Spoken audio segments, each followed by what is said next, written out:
লখনৌয়ের এক অদ্ভুত গল্প। এক ৫০ বছরের ধনী ব্যবসায়ী মহিলা ১৮ বছরের এক পাহাড়ি ছেলেকে বিয়ে করলেন এবং সত্যটা জেনে সবাই অবাক হয়ে গেল। সাম্প্রতিক বছরগুলিতে লখনৌ শুধুমাত্র গ্রীষ্মে তার আমের বাগানগুলির জন্য বিখ্যাত নয়, এটি এমন গল্পের জন্মভূমিও যা অনেকবার মানুষের মধ্যে আলোড়ন সৃষ্টি করেছে। শহরের ব্যস্ততার মাঝে মীরা নামের একজন প্রায় ৫০ বছর বয়সী মহিলা ছিলেন, যিনি লখনৌয়ের হীরার রানী নামে পরিচিত ছিলেন, যিনি ২০ বছরেরও বেশি সময় ধরে নিজের ব্যবসা দাঁড় করিয়েছিলেন।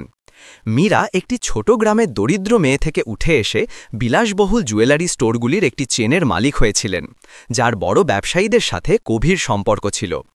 যিনি তাকে দেখতেন তার সম্পদ এবং শক্তির প্রশংসা করতেন, কিন্তু খুব কম লোকই জানত যে এই চাকচিক্যের আড়ালে মীরা নিজের মধ্যে এমন একটি একাকিত্ব বহন করতেন যা পূরণ করা কঠিন ছিল। মীরা অশ্রুতে ভরা একটি বিবাহিত জীবন পার করেছিলেন। তার প্রাক্তন স্বামী তাকে একটি যুবতী ও সুন্দরী মহিলার জন্য ছেড়ে চলে গিয়েছিল, যা তাকে ব্যথা এবং এক পুত্র দিয়েছিল যে বিদেশে পড়াশোনা করত। সে কদাচিৎ বাড়িতে আসত। এত বছর ধরে তিনি কেবল তার কাজেই ডুবেছিলেন। তিনি তার খালি অনুভূতিগুলি ভুলতে কোটি কোটি টাকার হীরা কেনাবেচার চুক্তিতে নিজেকে ব্যস্ত রাখতেন। যেখানে তার বয়সের বান্ধবীরা তাদের ছেলে মেয়ে এবং নাতিনাতিনীদের নিয়ে খুশি ছিলেন, সেখানে তিনি তার বিশাল প্রাসাদে একা থাকতেন। রাতগুলি এত ঠান্ডা ছিল যে মাঝে মাঝে তিনি নিজেকে জিজ্ঞাসা করতেন, এই এত টাকা দিয়ে কী লাভ যখন মনকে সান্ত্বনা দেবার জন্য কোনো কাঁধ নেই। ঠিক সেই সময় ভাগ্য তাকে সুরাজের সাথে মেলায়। ১৮ বছর বয়সী একটি ছেলে, যে উত্তরাখণ্ডের একটি প্রত্যন্ত পাহাড়ি গ্রাম থেকে এসেছিল। ঘামে ভেজা তার শক্ত হাতগুলি একটি নির্মাণ সাইটে মজুরি করছিল, যেখানে মীরা বিনিয়োগ করেছিলেন। তার মনোযোগ সেই ছেলেটির সৌন্দর্যের কারণে নয়, বরং তার চোখের নিষ্পাপতা, সততা এবং সেই কঠোর পরিশ্রমের কারণে গিয়েছিল, যা এত কম বয়সী ছেলের মধ্যে বিরল ছিল। তার অবস্থা জানতে পেরে মীরা জানতে পারলেন যে সুরজ দ্রুত পড়াশোনা ছেড়ে দিয়েছিল যাতে সে মজুরি করতে পারে। সুরজের বাবা বহু বছর কয়লা খনিতে কাজ করার পর গুরুতর অসুস্থ ছিলেন এবং তার মা খেতে কঠোর পরিশ্রম করতেন। তবুও পেট ভরার মতো পর্যাপ্ত খাবার ছিল না। সুরজ ছিল সবচেয়ে বড় ছেলে, যার কাঁধে পুরো পরিবারের দায়িত্ব ছিল। দিনের বেলা সে মজুরি করত এবং রাতে জিনিসপত্র বহনের অতিরিক্ত কাজ করত, যাতে তার বাবার জন্যে ওষুধ কিনতে পারে। সেই গল্পটি মীরার পাথরের মতো হৃদয়কে হঠাৎ গলিয়ে দিল এবং তিনি সেই ছেলেটির মধ্যে তার যৌবনের ঝলক দেখতে পেলেন। তিনিও একসময় দরিদ্র ছিলেন, তাকেও নিচু চোখে দেখা হয়েছিল এবং তিনিও তার জীবন পরিবর্তন করার আকাঙ্ক্ষা করেছিলেন। মীরা সুরজকে সাহায্য করার উপায় খুঁজতে শুরু করলেন। প্রথমে কিছু খাবার, কিছু কাপড়, তারপর তার বাবার হাসপাতালের বিলের জন্য টাকা। সুরজ দ্বিধা করত, বহুবার প্রত্যাখ্যান করত, কিন্তু শেষ পর্যন্ত গ্রহণ করত, কারণ সে বুঝতে পারত যে এটি দয়া নয়, বরং ভালোবাসা ছিল। সুরজের হৃদয়ে সেই ধনী মহিলা হঠাৎ একজন ত্রাণকর্তা হয়ে উঠলেন, এমন একটি অবলম্বন যা সে কখনো আশা করেনি। সময় পেরিয়ে গেল। মীরা এবং সুরজের মধ্যে বন্ধন আরও স্পষ্ট হল। বাইরের লোকেরা কেবল একজন হীরা ব্যবসায়ী এবং একজন দরিদ্র আদিবাসী ছেলেকে দেখত, কিন্তু কেবল তারা দুজনই তাদের হৃদয়ে অদ্ভুত মিল অনুভব করতে পারত। মীরা সুরজের মধ্যে সেই সততা খুঁজে পেয়েছিলেন যা তিনি বছরের পর বছর ধরে পাননি। অন্যদিকে সুরজ এই ঝলমলে পৃথিবীতে যা যে কাউকে অভিভূত করতে পারত, মীরার মধ্যে এমন এক স্নেহ এবং সম্মান খুঁজে পেয়েছিল যা সে আগে কখনো পায়নি। তারপর একদিন একটি খবর পুরো লখনৌকে নাড়িয়ে দিল। ৫০ বছরের হীরা ব্যবসায়ী দিওয়ালির ঠিক পরে ১৮ বছরের পাহাড়ি ছেলে সুরজের সাথে বিয়ে করতে চলেছেন। লোকেরা ফিসফিস করতে শুরু করল, কেউ উপহাস করল, কেউ কৌতূহলী হল। বৃদ্ধ, যুবক, ধনী, দরিদ্র, মালিক, চাকর, মনে হচ্ছিল যেন সমস্ত দূরত্ব এই অদ্ভুত বিবাহে মুছে গেছে। কেউ বিশ্বাস করল না যে এটি সত্য, যতক্ষণ না বিয়ের কার্ড বিতরণ করা হলো। এবং এখান থেকেই লখনৌকে নাড়িয়ে দেওয়া গল্পটি আনুষ্ঠানিকভাবে শুরু হয়েছিল, যার পরে এমন ঘটনার একটি সিরিজ ঘটেছিল যা কেউ কল্পনাও করেনি। ৫০ বছরের হীরা ব্যবসায়ী মীরার ১৮ বছরের পাহাড়ি ছেলে সুরজের সাথে বিয়ের প্রস্তুতির খবর দ্রুত পুরো লখনৌ শহরে ছড়িয়ে পড়ল।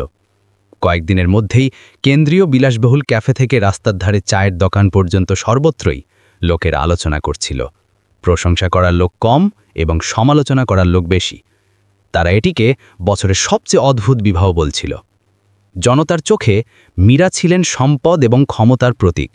সেই প্রায় 50 বছরের মহিলার এমন একজন সফল ব্যবসায়ীর সাথে থাকা উচিত ছিল, যিনি বয়স এবং পদমর্যাদা উভয়ের দিক থেকেই তার সমান ছিলেন।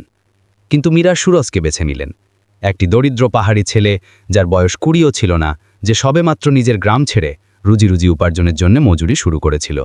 পাহাড়ের গ্রামে সুরজের নাম একজন ভদ্র পরিশ্রমী ছেলের প্রতিচ্ছবির সাথে যুক্ত ছিল, যাকে সবাই ভালোবাসত। কিন্তু যখন তারা শুনল যে সুরজ হীরা ব্যবসায়ী মীরাকে বিয়ে করছে, তখন গ্রামের লোকেরা বিস্মিত এবং উদ্বিগ্ন উভয়ই ছিল। অনেকে বলল যে সুরজ এখনও শিশু, সে কি জীবনের জটিলতা বোঝে যে সে তার থেকে 30 বছরের বড় একজন মহিলাকে বিয়ে করছে? কালকে লোকে আমাদের পুরো পাহাড়ি সমাজকে উপহাস করবে। সুরজের বাবা মা, যারা অসুস্থতার সময় মীরার সাহায্যের জন্য কৃতজ্ঞ ছিলেন, তারাও কৃতজ্ঞতা এবং সমাজের কঠোর কটূক্তির ভয়ের মধ্যে আটকা পড়েছিলেন। মীরার পরিবারের পরিস্থিতিও ভালো ছিল না। তার ছেলে রোহন, যে অস্ট্রেলিয়ায় পড়াশোনা করত, তার মা 18 বছরের একটি ছেলেকে আবার বিয়ে করতে চলেছে শুনে সাথে সাথেই বাড়ি ফিরে এলো। একটি ছোট ফোন কলে সে তার মায়ের উপর চিৎকার করে বলল, মা, আপনি কি আমার কথা ভেবেছেন? আপনি কি পরিবারের সম্মানের কথা ভেবেছেন? একজন বিখ্যাত হীরা ব্যবসায়ী একটি ছোট পাহাড়ি ছেলেকে বিয়ে করছেন। আপনি জানেন কি বিশ্ব আমার দিকে তাকিয়ে কিভাবে হাসবে? মীরা চুপ থাকলেন। তার চোখ লাল হয়ে গেল। তিনি জানতেন যে তার ছেলে ভুল বলছে না, কিন্তু তিনি এও বুঝতে পেরেছিলেন যে তিনি এত বছর ধরে অন্যের জন্য বেঁচেছেন, নিজের সুখ বিসর্জন দিয়েছেন। এবার তিনি নিজের হৃদয়ের জন্য একবার বাঁচতে চেয়েছিলেন। এই সময়ের মধ্যে সুরজকে নির্মাণ সাইটে তার বন্ধুরা ক্রমাগত টিটকারি দিত। কেউ কেউ তাকে জঘন্যভাবে সোনার খনি বলতো, আবার কেউ কেউ হেসে বলতো, সুরজের ভাগ্য রাতারাতি বদলে গেল, মজুর থেকে ভবিষ্যতের মালিক হলো। সুরজ সব শুনত, কিন্তু চুপ থাকত। সে অর্থের জন্য মীরার কাছে আসেনি। তার হৃদয়ে মিসেস মীরা একজন ধনী মহিলা নন, বরং একজন দয়ালু মহিলা ছিলেন, যিনি কঠিন সময়ে তার পরিবারকে সাহায্য করার জন্য হাত বাড়িয়ে দিয়েছিলেন। সেই সন্ধ্যায় গ্রামের সাধারণ কাঠের বাড়িতে সুরজ তার বাবা মায়ের পাশে বসেছিল। তার দুর্বল, রোগগ্রস্ত বাবা হাঁপাতে হাঁপাতে তার ছেলের হাত ধরে বললেন, বাবা, অনুভূতিগুলি সারা জীবনের বিষয়। যদি তুমি সত্যিই মিসেস মীরাকে ভালোবাসো, তবে তোমার বাবা মা তোমাকে আটকাবে না। কিন্তু তোমাকে মনে রাখতে হবে যে সুখ শুধুমাত্র পেট ভরে খাওয়া নয়, বরং সম্মান এবং একজন ভালো মানুষ হয়ে বেঁচে থাকাও বটে। মানুষ হাসতে পারে, কিন্তু কেবল তুমিই জানো যে তুমি সঠিক না ভুল। এই কথা শুনে সুরজের চোখ থেকে জল গড়াতে লাগল। সে জানত যে সামনের পথ সহজ হবে না, কিন্তু তার হৃদয় তাকে বেছে নিয়েছিল। মীরা এবং সে দুই ভিন্ন জগতের দুই মানুষ, একে অপরের মধ্যে একটি অদ্ভুত মিল খুঁজে পেয়েছিল, এবং পুরো সমাজ বিরোধিতা করলেও যতক্ষণ তারা একে অপরের হাত শক্ত করে ধরে থাকবে, তার বিশ্বাস ছিল যে তারা এগিয়ে যেতে পারবে। সেই সন্ধ্যায় তার জমকালো প্রাসাদে মীরাও অস্থির ছিলেন। তিনি নিন্দা, তার ছেলের কথা এবং বিশ্বের ঘৃণাপূর্ণ দৃষ্টির কথা ভাবলেন। কিন্তু তারপর সুরজের নিষ্পাপ এবং দয়ালু চোখের ছবিটি তার মনে এলো। সেই চোখগুলি তাকে আবার তরুণ অনুভব করালো। এটি অনুভব করালো যে জীবন এখনও অর্থমান, এবং সেই মুহূর্তে মীরা ফিসফিস করে নিজেকে বললেন, এই বিবাহ অবশ্যই হবে। বাইরে জনতা তখনও চিৎকার করছিল, কিন্তু সেই দুইজনের হৃদয়ে সিদ্ধান্ত স্থির হয়ে গিয়েছিল। লখনৌকে নাড়িয়ে দেওয়া এক অদ্ভুত বিবাহ ঘটতে চলেছে, যা ছিল এমন ঘটনার সূচনা যা কেউ কল্পনাও করেনি। অবশেষে বিয়ের দিনটি এলো। সকাল থেকেই পুরো লখনৌ শহর মীরার বিয়ের খবরে মুখরিত ছিল। 50 বছরের হীরা ব্যবসায়ী এবং 18 বছরের পাহাড়ি ছেলে সুরজের বিবাহ এখানকার পরিবেশকে এক অদ্ভুত উৎসবের মতো করে তুলেছিল। শহরের মাঝখানে অবস্থিত 5 স্টার হোটেল, যেখানে বিবাহ অনুষ্ঠানের আয়োজন করা হয়েছিল, লোকে লোকারণ্য ছিল। শুধুমাত্র আমন্ত্রিত অতিথিই নয়, শত শত কৌতূহলী লোকও এই অনন্য বিবাহকে নিজেদের চোখে দেখতে ভিড় করেছিল। জমকালো বিবাহ হলটি সম্পূর্ণরূপে সাদা গোলাপ এবং ঝকঝকে ক্রিস্টাল ঝাড়বাতি দিয়ে সাজানো হয়েছিল। ভোজের টেবিলগুলিতে রেড ভাইনের গ্লাস, হীরার ট্রে, মালকিনের স্তর প্রমাণ দিচ্ছিল। ঘড়িতে সকাল 10টা বাজতেই মূল দরজাটি খুলল এবং মীরা একটি সাদা বিয়ের গাউনে আবির্ভূত হলেন। গাউনের লম্বা লেজ লাল কার্পেটের ওপর পিছলে যাচ্ছিল। তার মুখটি সুন্দরভাবে সাজানো ছিল এবং তার চোখে গর্ব ও আনন্দ দুটোই ঝলকাচ্ছিল। তার হাতে ছিল সাদা অর্কিডের তোড়া, যা পবিত্রতা এবং স্থায়িত্বের প্রতীক। মীরার পাশে সুরজ হাঁটছিল, একটি ফিটিং কালো শুটে। সুরজের মুখে তখনও কিছুটা উদ্বেগ ছিল, কিন্তু তার চোখ ছিল উজ্জ্বল এবং সততায় ভরা। তারা দুজন প্রকাশ হতেই পুরো হল আলোচনায় মুখরিত হল। কিছু চাপা হাসি ছিল, কিছু ঘৃণাপূর্ণ দৃষ্টি ছিল, কিন্তু কিছু লোক হঠাৎ নীরব হয়ে গেল, কারণ তারা অস্বীকার করতে পারল না যে ঝলমলে আলোর মাঝে তারা এখনও একে অপরের হাত শক্ত করে ধরেছিল, যেন কিছুই তাদের আলাদা করতে পারবে না। নিজের সারিতে বসা মীরার ছেলে রোহনের মুখ ছিল ঠান্ডা। সে আশীর্বাদ দিতে আসেনি, বরং তার মায়ের ভুল নিজের চোখে দেখতে এসেছিল। কিন্তু যখন সে তার মায়ের চোখে আনন্দের ঝলক দেখল, তখন রোহনের হৃদয়ে এক মুহূর্তের জন্য নাড়া পড়ল। এটি সেই ঝলক ছিল যা সে এই মহিলার মুখে বহু বছর ধরে দেখেনি। বিবাহ অনুষ্ঠানটি মর্যাদাপূর্ণভাবে সম্পন্ন হল। যখন ঘোষক বরকনেকে একে অপরের দিকে এগিয়ে আসতে আমন্ত্রণ জানালেন, তখন পুরো হল আবার ফিসফিস করতে শুরু করল। মীরা ধীরে ধীরে সুরাজের হাতে একটি বড় হীরার আংটি পরিয়ে দিলেন। সেই মুহূর্তে সেই পাহাড়ি ছেলেটির শক্ত হাত কাঁপছিল, কিন্তু তার চোখ মীরা থেকে সরেনি। যখন সুরাজ মীরার হাতে একটি সাধারণ কিন্তু সুন্দর রূপোর আংটি পরিয়ে দিলেন, তখন অনেকেই অবাক হয়ে চুপ হয়ে গেলেন। তাদের হঠাৎ উপলব্ধি হল যে সেই হলে সবচেয়ে উজ্জ্বল জিনিসটি হীরা নয়, বরং বয়সের ব্যবধান থাকা দুইজনের প্রেমময় দৃষ্টি ছিল। করতালির শব্দ শুরু হল, প্রথমে ধীর, তারপরে ধীরে ধীরে জোরে। কিছু অতিথি তাদের অশ্রু আটকাতে পারলেন না। তারা আড়ম্বরের কারণে নয়, বরং আবেগ আপ্লুত ছিলেন, কারণ তারা এমন একটি সত্যিকারের প্রেম দেখেছিলেন যা সমস্ত কুসংস্কারের মুখোমুখি হওয়ার সাহস রাখে। মীরা এবং সুরাজ মঞ্চে এসে দাঁড়ালেন। তাদের জন্য আজ ছিল একটি নতুন শুরুর দিন, সমস্ত ঝড়ের সত্ত্বেও একসাথে থাকার শপথ। মীরা সুরজের দিকে তাকালেন, তার কণ্ঠস্বর কাঁপছিল কিন্তু দৃঢ় ছিল। আমার জীবনে আসার জন্য ধন্যবাদ, আমাকে এই বিশ্বাস দেওয়ার জন্য যে আমি এখনও সুখের যোগ্য। সুরজ মীরার হাত শক্ত করে ধরে উত্তর দিলেন, ছোট কিন্তু দৃঢ়, আমি প্রতিশ্রুতি দিচ্ছি যে আমি আপনাকে আর কখনো একা থাকতে দেব না। লখনৌকে নাড়িয়ে দেওয়া সেই বিবাহটি আনুষ্ঠানিকভাবে সম্পন্ন হল, যা দুজনের মধ্যে একটি মিষ্টি চুম্বনের সাথে শেষ হল। যাদের সম্পর্কে ভাবা হয়েছিল যে তারা কখনো একসাথে দাঁড়াতে পারবে না, কিন্তু খুব কম লোকই জানত যে এটি তাদের জন্য অপেক্ষা করা ভয়ঙ্কর ঘটনার সূচনাও ছিল। বিয়ে শেষ হয়ে গিয়েছিল, কিন্তু তার রেশ এখনও শান্ত হয়নি। সংবাদপত্র, সোশ্যাল মিডিয়া এবং এমনকি রাস্তার ধারের গল্পগুলিতেও প্রতিদিন মীরা, হীরা ব্যবসায়ী এবং 18 বছরের পাহাড়ি ছেলে সুরজের উল্লেখ থাকত। লোকে প্রতিটি বিবরণ নিয়ে আলোচনা করত। হীরার খচিত বিয়ের গাউন থেকে শুরু করে ঝলমলে বিয়ের আংটি এবং বরের শক্ত হাত পর্যন্ত সবকিছুই তদন্তের বিষয় হয়ে উঠল। মীরা এবং সুরজের দাম্পত্য জীবন এক নতুন অধ্যায়ে প্রবেশ করছিল। একটি সাধারণ কাঠের বাড়িতে থাকতে অভ্যস্ত ছেলেটিকে এখন হাজার হাজার বর্গমিটারের প্রাসাদে থাকতে হচ্ছিল, যেখানে প্রতিটি কোণে মূল্যবান পাথরের ঝলক ছিল। সকালে মজুরি করার পরিবর্তে সে চাকরদের দ্বারা প্রস্তুত করা জমকালো প্রাতরাশ পেত, কিন্তু প্রাথমিক আনন্দ শীঘ্রই চাপে পরিণত হল। যখনই সে মীরার সাথে বাড়ির বাইরে যেত, সুরজকে সুপারমার্কেট, রেস্তোরাঁ এবং এমনকি রাস্তাতেও কৌতূহলী দৃষ্টি অনুভব করত। লোকেরা ঘুরে তাকাত, কেউ কেউ সরাসরি মুখে কটাক্ষ করত। এর তো 3 প্রজন্মের ভাগ্য খুলে গেল। 18 বছর বয়সে হীরা মালকিনকে বিয়ে করল। সুরজ মাথা নিচু করে ঠোঁট চেপে থাকত, কিন্তু তার হৃদয় ফুটছিল। সে বুঝতে পারত যে এই শব্দগুলি অন্য কারোর দিকে নয়, বরং তারই দিকে লক্ষ্য করা হয়েছে। বাড়িতেও পরিস্থিতি সহজ ছিল না। মীরার ছেলে রোহন ফেরার পর থেকেই ঠান্ডা মনোভাব বজায় রেখেছিল। সে সুরজকে তার মায়ের অপহরণকারী মনে করত। একবার নিজেকে নিয়ন্ত্রণ করতে না পেরে রোহন তার চপস্টিক সরাসরি টেবিলের উপর ফেলে দিয়ে চিৎকার করে উঠল, তুমি ভাবো তুমি কে, যে এই টেবিলে বসে আছো? এই জায়গা কোনো পাহাড়ি মজুরের জন্য নয়। ভোজনকক্ষে পরিবেশ ভারী হয়ে গেল। সুরজ হতভাগ হয়ে গেল। যখন মীরা তাকে সমর্থন করলেন, রোহন তখনও উপহাস করে হাসল। আমার তো শুধু এটাই মনে হচ্ছে যে মা নিজেকে নিচু নামাচ্ছেন। আপনি যা খুশি করুন, কিন্তু আমার কাছ থেকে এই আশা করবেন না যে আমি এমন একটি ছেলেকে সদ্বাবা বলবো যে আমার ছোট ভাইয়ের বয়সী। সুরজ চুপচাপ বসে রইল, কোনো উত্তর দিল না। তার হৃদয় ব্যথা হলেও সে জানত যে সে তর্ক করতে পারে না। সে বুঝল যে এই বিরোধিতা একদিনে শেষ করা সহজ নয়। সেই খাবারের পর সে চুপচাপ নিজের ঘরে চলে গেল। বিশাল ফুলের বাগানটির দিকে তাকিয়ে রইল।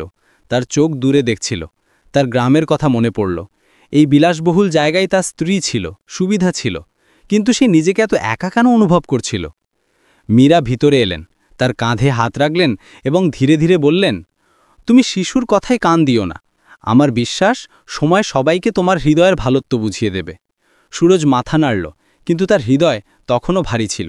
সে নিজেকে বলল, আমাকে সবাইকে প্রমাণ করতে হবে যে আমি মিসেস মীরার কাছে অর্থের জন্য আসিনি, আমাকে নিজের পায়ে দাঁড়াতে হবে। এই ধারণা তাকে প্রতিদিন অনুপ্রাণিত করত।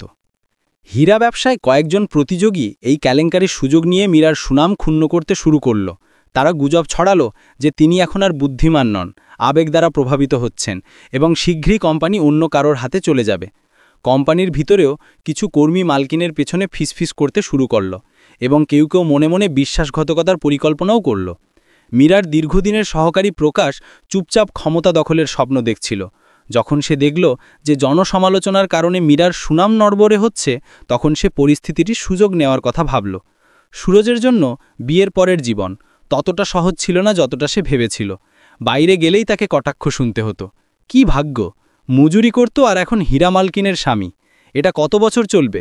নাকি সে শুধু সম্পত্তি ভাগ করার অপেক্ষা করছে এবং তারপর উধাও হয়ে যাবে?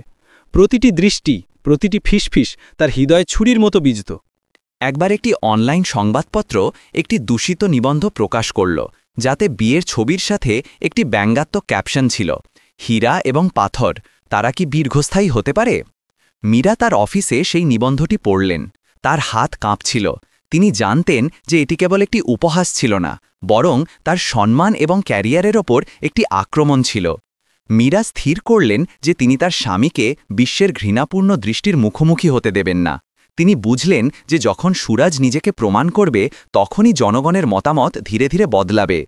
এক সকালে মীরা ধীরে ধীরে বললেন, সুরজ, আমি চাই তুমি কোম্পানিতে কাজ করার চেষ্টা করো, কিছু হালকা কাজ করো। এতে তোমার শেখার সুযোগ হবে এবং লোকেদেরকে এটা দেখানোরও একটা উপায় যে তুমি শুধু আমার ওপর নির্ভরশীল নও। প্রথম দিন সুরাজ যখন কোম্পানিতে এলো, তখন পুরো অফিস আলোচনায় মুখরিত হল।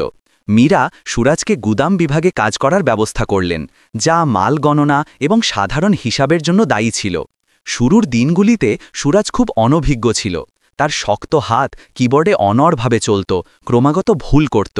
একদিন সে ভুল পরিমাণের গণনা করে ফেলল, যার কারণে পুরো টিমকে আবার কাজ করতে হলো। পরও গুদামের কর্মচারীরা মাথা নাড়ল এবং হাসল। আমি বলেছিলাম এটা শুধু একটা মজা। এই খবর শ্রীয় প্রকাশের কানে পৌঁছালো যে মীরার দীর্ঘদিনের সহকারী ছিল। দীর্ঘদিন ধরে তার মনে এই ক্ষোভ ছিল যে মালকিন তাকে আরও ক্ষমতা দেননি। সুরজকে দেখে সে এটিকে একটি সুবর্ণ সুযোগ হিসাবে মনে করল। প্রকাশ চোখ কুঁচকে তাকালো। তার মাথায় একটি পরিকল্পনা খেলে গেল। যদি এই ছেলেটি উপহাসের পাত্র হয়, তবে আমি তাকে আরও ধাক্কা দেব যাতে মিসেস মীরার সম্মান আরও ক্ষুণ্ণ হয়। তখন আমি সুযোগ পাব।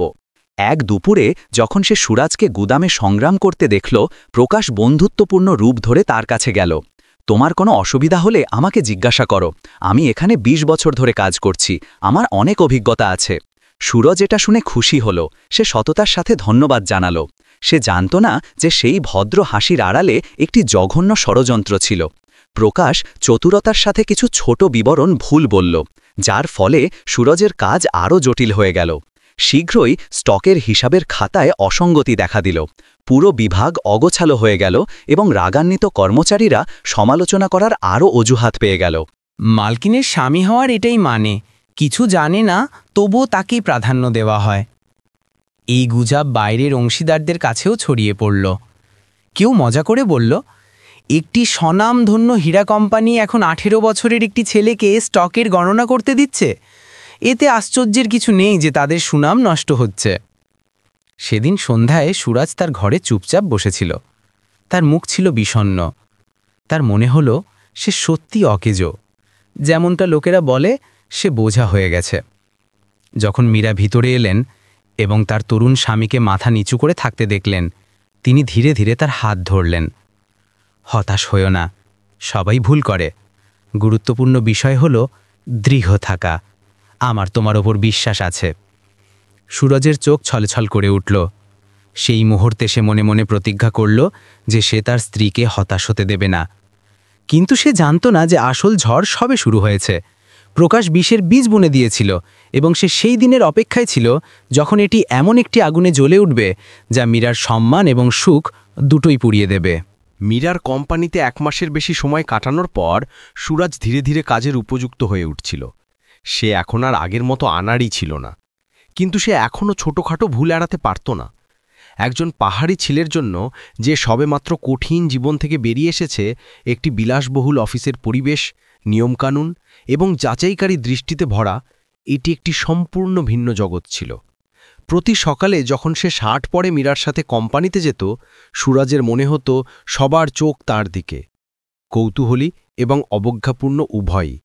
কিছু লোক মীরাকে খুব সম্মানের সাথে নমস্কার করত, কিন্তু যখন তারা তার দিকে তাকাত, তারা কেবল আনুষ্ঠানিকতার জন্য মাথা নাড়ত বা অবিলম্বে মুখ ফিরিয়ে নিত। সেই দৃষ্টিগুলো সুরজকে এমন অনুভব করাত যেন সে সেই ধনী শক্তিশালী মহিলার পাশে একটি ছায়া মাত্র। গ্রামে সুরজ একসময় তার পরিবারের আশা ছিল, সেই ছেলে যে তার বাবা মায়ের দেখাশোনা করার দায়িত্ব নিয়েছিল। কিন্তু এখানে সে কিছুই ছিল না। কম্পিউটারের সামনে বসে ডেটা এন্ট্রি করার সময় মাঝে মাঝে অক্ষরগুলো ভুল দেখাত, স্ক্রিনে এরর মেসেজ আসত এবং সে কর্মচারীদের ফিসফিস করতে শুনত। সারাদিন টাইপ করে এবং তবুও ভুল করে। মালকিনের সাহায্য বেকার গেল। কে জানি সে কি পড়েছে? সম্ভবত সে কেবল কোদাল ধরতে জানে। সেই শব্দগুলো লবণের মতো তার হৃদয়ে ছিটিয়ে দেওয়া হতো। সুরাজ নিজেকে জিজ্ঞাসা করত, আমি কি সত্যিই এই পৃথিবীতে টিকে থাকতে পারব? আমি কি মিসেস মীরার সাথে চলার যোগ্য, নাকি কেবল বিশ্বের কাছে হাসির পাত্র? সুরজ যখন সংগ্রাম করছিল, মীরার পরিবারেও তখন মতভেদ বাড়ছিল। মীরার ছেলে রোহন এখনও ঠান্ডা এবং খোলাখুলি বিরোধী মনোভাব বজায় রেখেছিল। যখনই সে বাড়ি আসত এবং সুরজকে লিভিং রুমে বসে থাকতে দেখত, রোহন রাগে চলে যেত। এক সন্ধ্যায় নিজেকে নিয়ন্ত্রণ করতে না পেরে সে সরাসরি তার মায়ের মুখোমুখি হল। মা, আপনি কি জানেন আমি কতটা লজ্জিত? আমি যেখানেই যাই লোকেরা আলোচনা করে আমাকে হীরামালকিনের ছেলে, যার সৎবাবা তার বন্ধুদের বয়সী বলা হয়। আপনি কি আমার সম্মানের কথা ভাবেন না? মীরা চুপ রইলেন। তিনি জানতেন যে তার ছেলে খুব চাপের মধ্যে রয়েছে, কিন্তু তিনিও কুসংস্কার অনুযায়ী বাঁচতে ক্লান্ত হয়ে পড়েছিলেন। এক মুহূর্ত পরে তিনি ধীরে ধীরে বললেন, বাবা, আমি দুঃখিত যে আমি তোমাকে কষ্ট দিয়েছি, কিন্তু তোমাকে বুঝতে হবে যে আমারও সুখী হওয়ার অধিকার আছে। মানুষ কি বলে তাতে আমার কিছু যায় আসে না। রোহন উপহাস করে হাসল। তার চোখে ছলছল করে উঠল। সুখ? আপনার মনে হয় একটি অশিক্ষিত ছোট ছেলে আপনাকে সুখ দিতে পারে? কাল যখন সে আপনাকে ছেড়ে চলে যাবে, তখন কি আপনি তা সহ্য করতে পারবেন? সেই কথাগুলো মীরার হৃদয়ে ছুরির মতো বিঁধল। তিনি উত্তর দিতে পারলেন না, কেবল চুপচাপ মুখ ফিরিয়ে নিলেন। এবং সুরজ ঘটনাচক্রে সবকিছু শুনে ফেলল। তার হৃদয় সংকুচিত হয়ে গেল। সে জানত যে রোহন তার মায়ের চিন্তা থেকেই কথা বলছে, কিন্তু প্রতিটি শব্দ তার নিজের হীনমন্যতার ওপর হাতুড়ির মতো আঘাত করল। সেই রাতে সুরজ বাগানে একা বসে লখনৌয়ের তারায় ভরা আকাশ দেখছিল। তার গ্রামের কথা মনে পড়ল, তার বাবা মায়ের কথা মনে পড়ল এবং মাঠে কঠোর পরিশ্রমের দিনগুলো মনে পড়ল। সেই জায়গায় সে গরিব ছিল, কিন্তু কখনো একা বোধ করেনি। আর এখানে এই বিলাসিতার মাঝে সে আগের চেয়ে অনেক বেশি তুচ্ছ বোধ করছিল। আমি কি ভুল পথে আছি? আমি কি মিসেস মীরার যোগ্য? সুরজ নিজেকে জিজ্ঞাসা করল। তার দৃষ্টি ঝাপসা হয়ে এলো। কিন্তু তারপর যখন মীরা বাইরে এলেন এবং তার কাঁধে একটি পাতলা শাল রাখলেন, সুরজ তার চোখে উষ্ণতা দেখল। তিনি না দোষ দিলেন, না কিছু জিজ্ঞেস করলেন, শুধু তার পাশে বসলেন, তার হাত শক্ত করে ধরলেন। সেই মুহূর্তে সুরজ বুঝতে পারল যে যাই হোক না কেন সে পিছু হটতে পারে না, তাকে শক্ত হতে হবে। সেই মহিলার যোগ্য হওয়ার জন্যে যিনি তার উপর বিশ্বাস করেছেন, তাকে এটা পার করতেই হবে। কিন্তু কোথাও অন্ধকারে প্রকাশ, মীরার বিশ্বস্ত সহকারী, সব কিছু দেখছিল। সে উপহাস করে হাসল। তার মনে একটি জঘন্য চিন্তা প্রতিধ্বনিত হচ্ছিল, এই ছেলেটিকে সংগ্রাম করতে দাও, আগে বা পরে সে এই জগতে তলিয়ে যাবে এবং তখন সুযোগটা আমার হবে। মীরা এবং সুরজের দাম্পত্য জীবন বিয়ের চাকচিক্যের পরে ধীরে ধীরে অদৃশ্য ফাটল দেখাতে শুরু করেছিল। জনতা, পরিবার এবং গোপন ষড়যন্ত্র সবকিছু তাদের আগের চেয়ে কঠিন চ্যালেঞ্জের দিকে ঠেলে দিচ্ছিল। মীরা এবং সুরজের বিয়ের খবর শুধু লখনউ শহরে ঝড় তুলছিল না, সুরজের জন্মস্থান গ্রামেও পৌঁছে গিয়েছিল। যখনই কেউ বাজার থেকে কিছু সংবাদপত্র বা শহর থেকে শোনা গল্প নিয়ে আসত, পুরো গ্রাম আলোচনায় মুখরিত হয়ে উঠত। কিছু লোক প্রশংসা করত, সুরজের তো ভাগ্যই বদলে গেল, এখন সে হীরা ব্যবসায়ীর জামাই। কিন্তু অনেকে মাথা নাড়ত, ধনী তো বটে, কিন্তু নিজের চেয়ে ৩০ বছরের বড় মহিলাকে বিয়ে করে সে শান্তিতে কিভাবে বাঁচবে? সুরজের বাবা মা এই কথাগুলো শুনে ভারাক্রান্ত মনে আগুনের পাশে বসেছিলেন। তার অসুস্থ জীর্ণশীর্ণ বাবা কাশতে কাশতে তার স্ত্রীকে ধীরে ধীরে বললেন, লোকেদের কথার যুক্তি আছে, সে এখন ১৮ বছরের, তার পুরো জীবন বাকি। সে কি ওই মালকিনের সাথে বাঁচার জন্য এত বদনাম সহ্য করতে পারবে? মা চোখের জল মুছতে মুছতে চুপচাপ উত্তর দিলেন, কিন্তু ছেলে সিদ্ধান্ত নিয়েছে। তাছাড়া মিসেস মীরা না থাকলে হয়তো তুমি আজ বেঁচে থাকতে না, আমরা তার কাছে ঋণী। তবুও চিন্তা রয়েই গেল। দুজনে শহরে যাওয়ার সিদ্ধান্ত নিলেন, তাদের ছেলের সাথে দেখা করতে এবং সত্যটা জানতে। যেদিন বাবা মা সেই বিশাল প্রাসাদের গেটে উপস্থিত হলেন, সুরজ আবেগপ্রবণ না হয়ে পারল না। সে দৌড়ে গিয়ে মাকে জড়িয়ে ধরল। মা, বাবা, আমার বাড়ির কথা খুব মনে পড়ে। মীরা তার শ্বশুর শাশুড়িকে উষ্ণ অভ্যর্থনা জানালেন, তাদের জন্য একটি আলাদা ঘর প্রস্তুত করলেন এবং প্রতিবেলার খাবারের খেয়াল রাখলেন। কিন্তু সেই দুই বৃদ্ধ-বৃদ্ধার মনে তখনও চিন্তা ছিল। তারা দেখলেন যে সুরজ বিলাসিতায় থাকলেও তার চোখে বিষণ্ণতা ছিল এবং সে কম হাসত। সেই রাতে বাবা মা তাদের ছেলেকে বাগানে ডাকলেন। চাঁদের আলোয় একসাথে বসে বাবা কয়েকবার কেশে ধীর গলায় বললেন, সুরজ, আমাদের সত্যি বল, তুই কি সুখী? বাইরে লোকেরা অনেক কথা বলছে, আমাদের ভয় হয় যে তুই এসব সহ্য করতে পারবি না। এ কথা শুনে সুরজের চোখ লাল হয়ে গেল। সে মাথা নিচু করে কিছুক্ষণ চুপ করে রইল। তারপর ধীরে ধীরে উত্তর দিল, আমি সত্যিই মিসেস মীরাকে ভালোবাসি, কিন্তু এটা সত্য যে আমি ক্লান্ত হয়ে গেছি। যখনই আমি বাইরে যাই সবাই আঙুল তোলে এবং মজা করে। কোম্পানিতে আমি যা কিছুই করি তা নিয়ে উপহাস করা হয়। বাড়িতে রোহন ভাই আমাকে ঘৃণা করেন। মাঝে মাঝে আমার মনে হয় আমি নিঃশ্বাস নিতে পারছি না। কিন্তু যদি আমি তাদের ছেড়ে দিই তবে আমার ভয় হয় যে তিনি আবার একা হয়ে যাবেন। আমি এটা করতে পারবো না। মা তার ছেলের হাত ধরে বললেন, বাবা, আমরা তোকে ছাড়তে বা চালিয়ে যেতে বাধ্য করছি না। আমরা শুধু চাই তুই মনে রাখিস যে বিয়ে এমন একটি জায়গা হওয়া উচিত যেখানে তুই শান্তি পাবি। যদি তুই ভালোবাসার জন্য ত্যাগ স্বীকার করিস তবে নিশ্চিত করিস যে অন্য ব্যক্তিটিও তোকে সত্যিকার ভালোবাসে। এটা যেন কেবল ক্ষণিকের আবেগ না হয়। মায়ের কথাগুলো সুরজের হৃদয় ভারী করে দিল। সে জানত মীরা তাকে ভালোবাসেন, কিন্তু সে নিজে সবসময় হীনমন্যতায় ভুগত। তার হৃদয়ে হঠাৎ নিজের মূল্য প্রমাণ করার ইচ্ছা জেগে উঠল, শুধু জনগণের জন্য নয়, নিজের বাবা মায়ের জন্য। এদিকে ড্রয়িং রুমে মীরা সুরজের বাবা মার সাথে কথা বলছিলেন। বাবা সরাসরি বললেন, মালকিন, আমাদের জীবন বাঁচানোর জন্য আমরা আপনার কাছে ঋণী, আমরা এটা কখনো ভুলব না। কিন্তু আমি আপনার কাছে কেবল একটি অনুরোধ করছি, দয়া করে আমার ছেলেকে সত্যিকার ভালোবাসবেন, তাকে পৃথিবীর তামাশার পাত্র হতে দেবেন না। সে এখন 18 বছরের, তার হৃদয় এখনও খুব নরম। মীরা দৃঢ় কণ্ঠে উত্তর দিলেন, আপনারা চিন্তা করবেন না, আমি সুরজকে আমার জীবনে তামাশা বানানোর জন্য আনিনি। আমি তাকে ভালোবাসি এবং আমি আমার সমস্ত শক্তি দিয়ে তাকে রক্ষা করব। সেই রাতে যখন বাবা মা তাদের ঘরে চলে গেলেন, মীরা সুরজের সাথে বারান্দায় বসলেন। রাতের বাতাস ঠান্ডা ছিল, কিন্তু দুজনেই ভারাক্রান্ত হৃদয়ে ছিলেন। মীরা ধীরে ধীরে বললেন, তুমি দেখছো তোমার বাবা মা খুব চিন্তিত। আমাদের তাদের এবং বাকি সবাইকে প্রমাণ করতে হবে যে এই ভালোবাসা ক্ষণিকের আবেগ নয়। সুরজ মাথা নাড়ল। তার চোখে দৃঢ় সংকল্প জল করছিল, কিন্তু তার হৃদয়ের গভীরে এখনও তার বাবা মায়ের কথা প্রতিধ্বনিত হচ্ছিল। বিয়ে একটি শান্তিপূর্ণ জায়গা হওয়া উচিত। আমি যে পথে হাঁটছি তা কি শান্তি আনবে, নাকি এটি কেবল অন্তহীন ঝড়ের একটি ধারাবাহিকতা? অন্ধকারে প্রাসাদের গেটের বাইরে একটি কালো গাড়ি নিঃশব্দে থামল।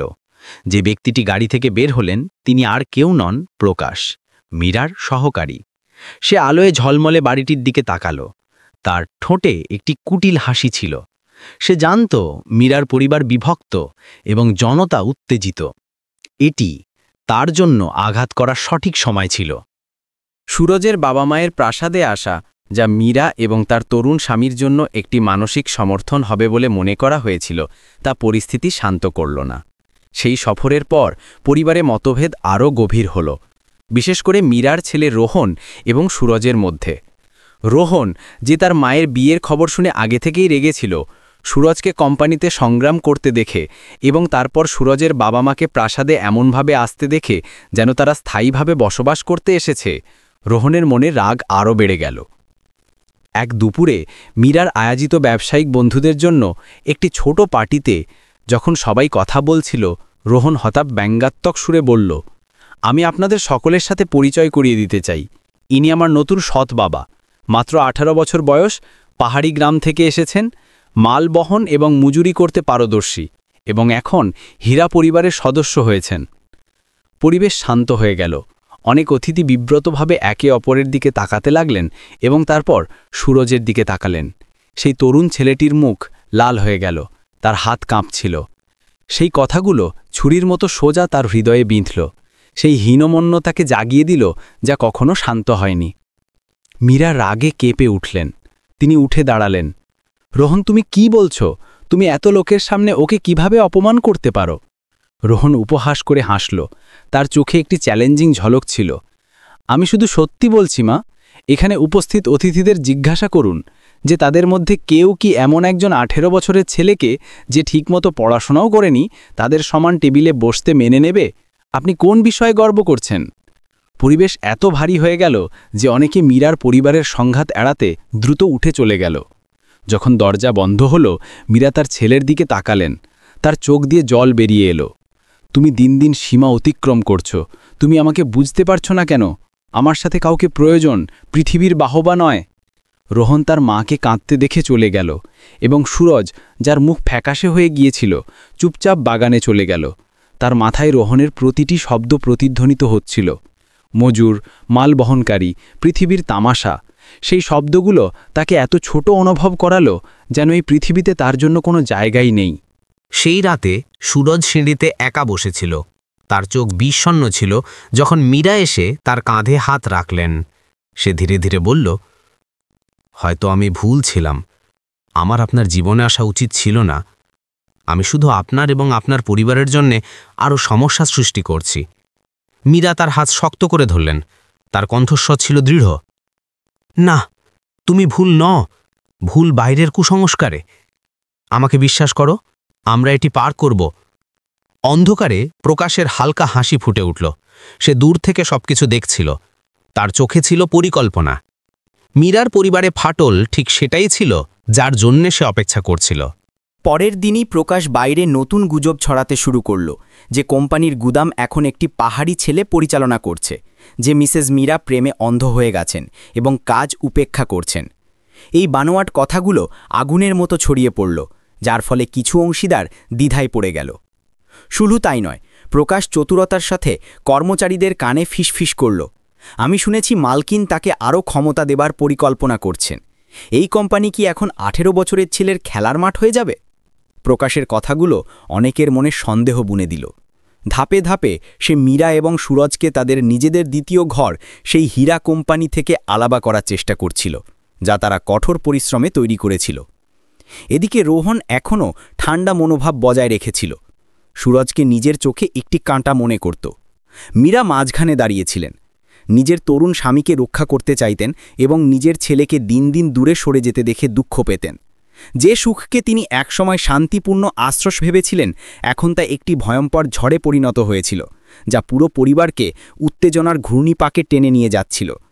এবং সেই ঝড়ে প্রকাশের কুটিল ছায়া আরও স্পষ্ট হয়ে উঠছিল।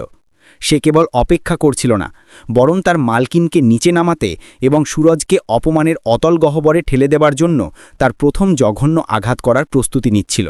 পারিবারিক সেই ঝঞ্ঝা বিক্ষুব্ধ পার্টির পরে প্রকাশ বুঝতে পারল যে সময় এসে গেছে।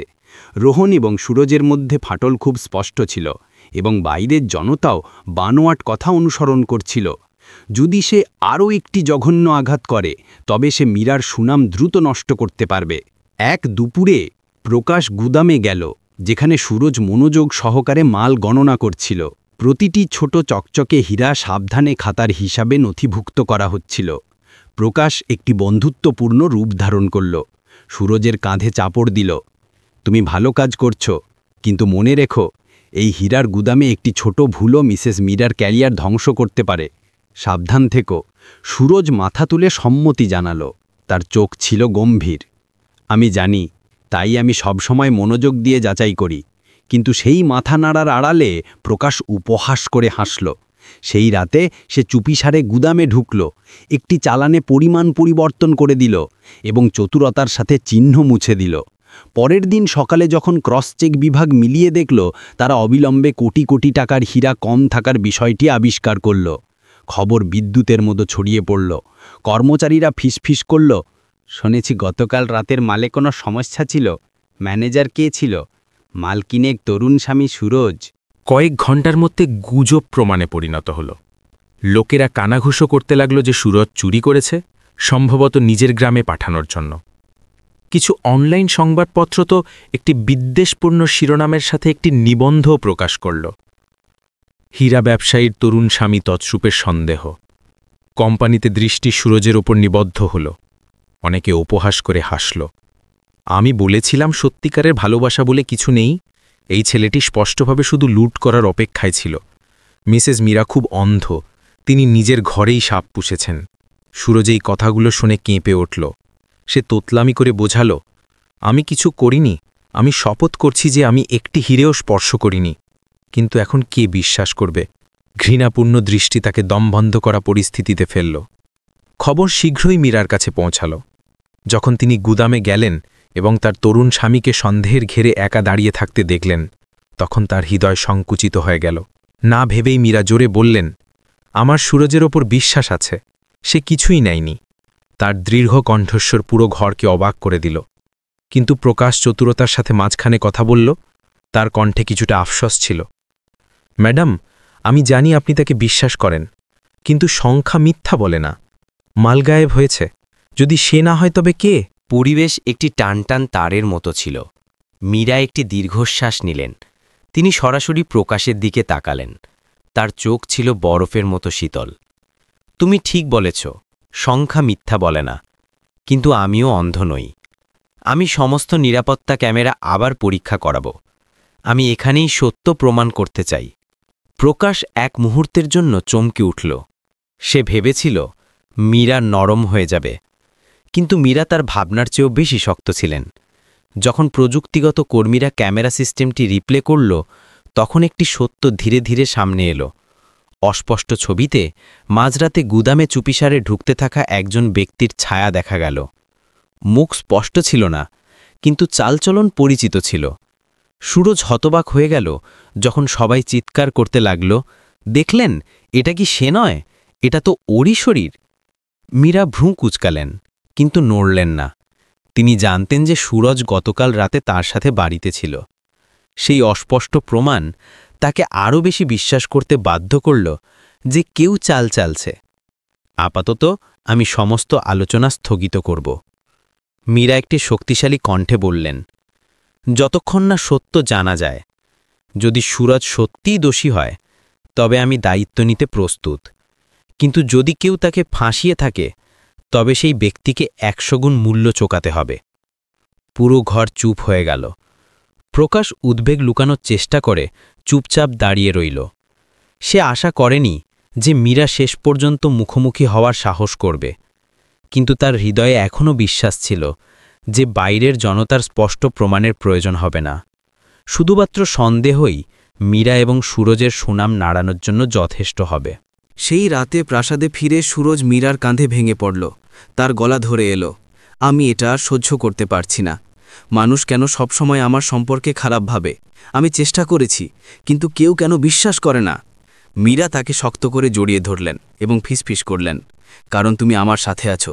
তোমাকে এই বিষয়গুলোর মুখোমুখি হতে হচ্ছে, কিন্তু ভয় পেও না, আমি সত্য খুঁজে বের করব। আমি শেষ পর্যন্ত তোমাকে রক্ষা করব।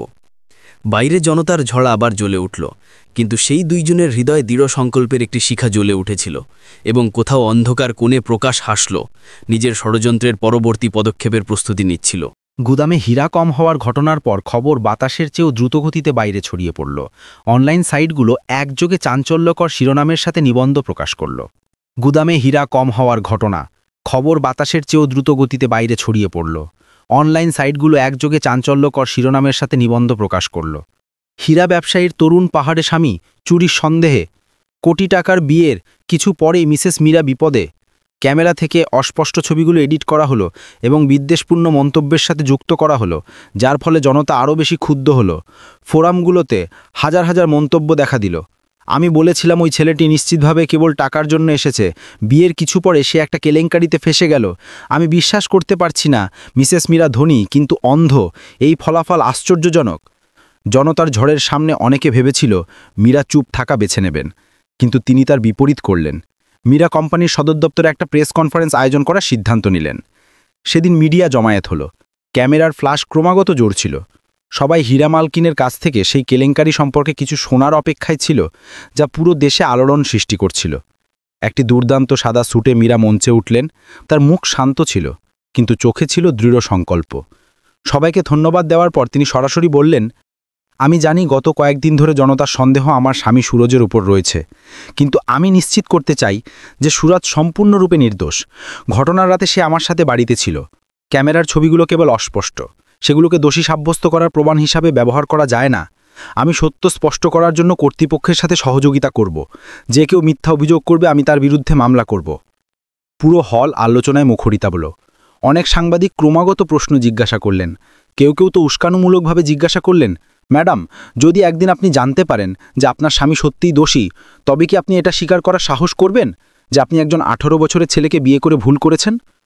মীরা উপহাস করে হাসলেন এবং দৃঢ়ভাবে উত্তর দিলেন, আমার বিয়ে পৃথিবীকে খুশি করার জন্য নয়। ভুল বা ঠিক আমি দায়ী, এবং এখনকার জন্য আমার পাশের মানুষটির উপর আমার বিশ্বাস আছে। উত্তরটি অনেককে হতভাগ করে দিল। তারা অনুভব করল যে সেই শক্তিশালী বাইরের রূপের পেছনে মীরা এমন একজন মহিলা ছিলেন যিনি বাঁচতে এবং ভালোবাসতে সাহস রাখেন। তবে দূরে রোহন দর্শকদের একটি কোণে বসেছিল। তার মুখ কালো হয়ে গিয়েছিল। যতই সে তার মাকে প্রকাশ্যে সুরজকে বাঁচাতে শুনল, ততই তার রাগ বাড়ল। সেই সন্ধ্যায় প্রাসাদে ফিরে রোহন নিজেকে নিয়ন্ত্রণ করতে পারল না। সে তার মায়ের ওপর চিৎকার করে বলল, মা, আপনি কি জানেন আপনি এখনই নিজেকে কতটা নিচে নামিয়েছেন? পুরো সমাজ আপনাকে নিয়ে হাসছে এবং আপনি এখনও প্রকাশ্যে সেই ছেলেটিকে বাঁচাচ্ছেন। আপনি কি পরিবারের সম্মানের কথা ভেবেছেন? আমার কথা ভেবেছেন? মীরা তার ছেলের দিকে তাকালেন। তার গলা ধরে এলো, রোহন, তোমাকে বুঝতে হবে, আমি কেবল হীরা মালকিন নই, আমি একজন নারীও, একজন স্ত্রী। আমি কেবল জনমতের কারণে আমার প্রিয়জনকে ছাড়তে পারি না। রোহন উপহাস করে হাসল। তার চোখে ছিল তিক্ততা। ভালোবাসা? আপনি প্রায় 50-এর আর সে মাত্র 18-র। এটা ভালোবাসা নয়, এটা মোহ। একদিন যখন সে আপনাকে ছেড়ে চলে যাবে, তখন আপনি অনুতাপ করবেন। ঘরে পরিবেশ ভারী হয়ে গেল। সুরজ কাছেই দাঁড়িয়েছিল, প্রতিটি শব্দ শুনছিল। তার হৃদয়ে কেউ নিংড়ে নিচ্ছে এমন মনে হচ্ছিল। সে কথা বলতে চাইত, বোঝাতে চাইত, কিন্তু সেই নিজের ঠোঁট কামড়ে ধরল। সে জানত এই সময় কিছু বলা বৃথা। রাত হল। মীরা বারান্দায় একা বসে রইলেন। তার চোখ লখনউয়ের রাতের আকাশের দিকে তাকিয়েছিল। তিনি স্পষ্টভাবে অনুভব করলেন যে সুখ তিনি সবেমাত্র পেয়েছিলেন, ঝড় তা নির্দয়ভাবে পিষে ফেলছে। কিন্তু তার হৃদয়ে একটি একগুঁয়ে শিখা জ্বলছিল। যদিও পুরো পৃথিবী আমার থেকে মুখ ফিরিয়ে নেয়, আমি সুরজকে ছাড়ব না। আমি যে কোনো মূল্যে তাকে রক্ষা করব। অন্য কোথাও একটি অন্ধকার অফিসে প্রকাশ চেয়ারে হেলান দিয়ে হাসল। সে জানত যে আজকের প্রেস কনফারেন্স কেবল জনতাকে আরও উস্কে দেবে, এবং যখন কোম্পানি গ্রাহকদের বিশ্বাস হারাতে শুরু করবে, যখন মীরার ছেলে আরও বেশি বিরোধী হয়ে উঠবে, তখন হীরা মালকিন ধীরে ধীরে একা হয়ে পড়বেন।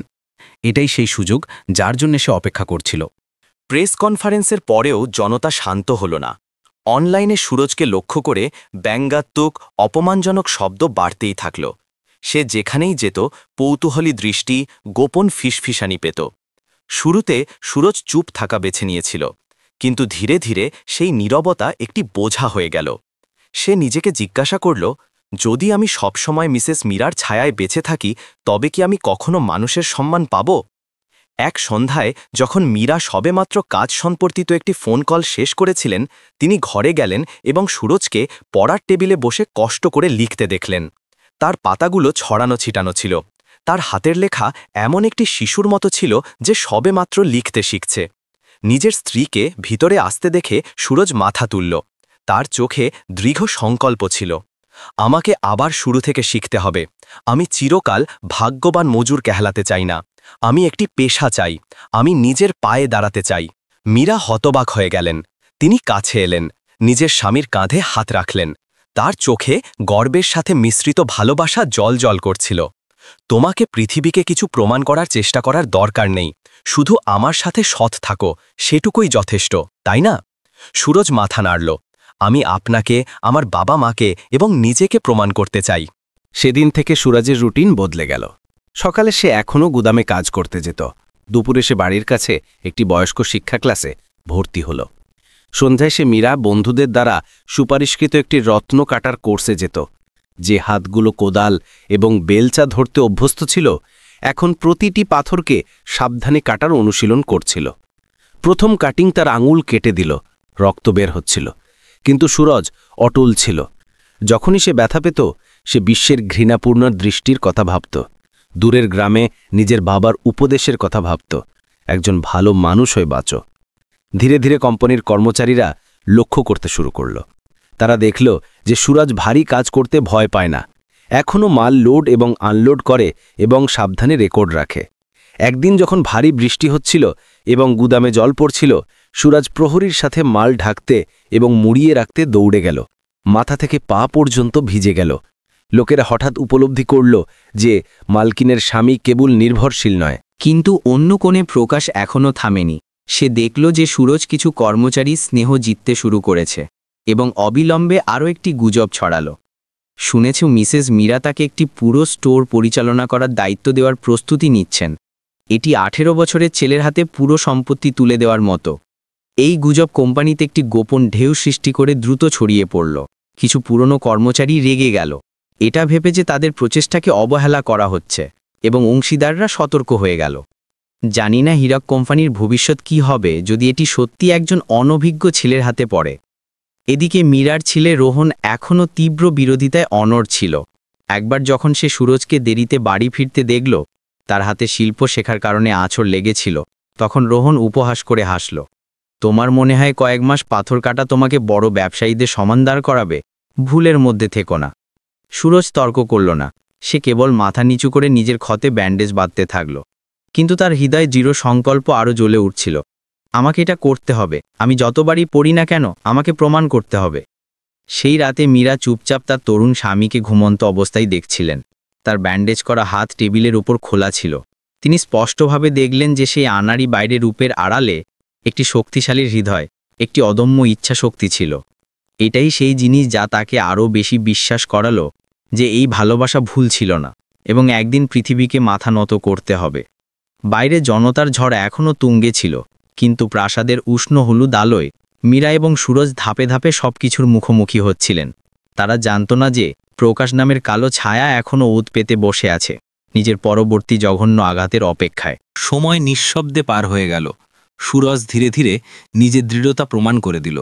রত্নকাটার ক্লাসে কঠোর পরিশ্রমের সন্ধ্যাগুলো ফল দিতে শুরু করেছিল।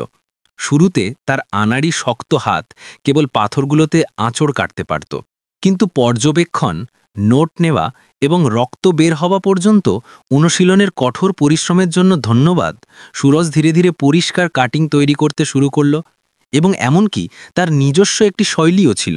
ক্লাসে একজন শিক্ষক অবাক হয়ে বললেন, তোমার চোখ খুব তীক্ষ্ণ, কাটিং এখনও অমসৃণ, কিন্তু আত্মা আগেই উপস্থিত, চালিয়ে যাও, একদিন তুমি একজন মহান কারিগর হবে। সুরজ এই কথা শুনে আবেগে ভরে উঠল। প্রতি রাতে বাড়ি ফিরে সে মীরাকে তার দ্বারা কাটা পাথরগুলো দেখাত। মীরা তার তাকালেন, তার চোখ গর্ভে চকচক করছিল। তিনি জানতেন যে বিশ্বের দ্বারা সুরজকে মেনে নেওয়ার পথ এখনও অনেক দীর্ঘ, কিন্তু এই প্রথম পদক্ষেপটি তার বিশ্বাসের জন্য যথেষ্ট ছিল। যদিও মীরা এবং সুরজ ঝড়ের মাঝে একটি আশার আলো দেখতে পাচ্ছিলেন, রোহন তখনও তার ঘৃণা ত্যাগ করেনি। একবার কাজের পরে রোহন ভুল করে লিফটে কিছু কর্মচারীকে কথা বলতে শুনল। মনে হচ্ছে সহকারী প্রকাশই সুরজ সম্পর্কে মিথ্যে গুজব ছড়াচ্ছে। হ্যাঁ, আমারও এটা অদ্ভুত লেগেছে। একমাত্র তার কাছেই মাঝরাতে গুদামে আসা যাওয়ার চাবি আছে, কিন্তু কে বলার সাহস করবে? এটা শুনে রোহন থেমে গেল। তার মনে সন্দেহ জন্ম নিল। এতদিন রোহন সবসময় সুরজকে একটি বোঝা মনে করত, কিন্তু যদি নিখোঁজ হীরের ঘটনা সুরজের কারণে নয় বরং প্রকাশের খেলার কারণে হয়ে থাকে, তবে এই চিন্তা রোহনকে অস্থির করে তুলল। সেই রাতে রোহন এক পরিচিত প্রযুক্তিকর্মীর সাথে দেখা করল এবং গোপনে গুদামের আসল ক্যামেরা ফুটেজ পরীক্ষা করতে বলল।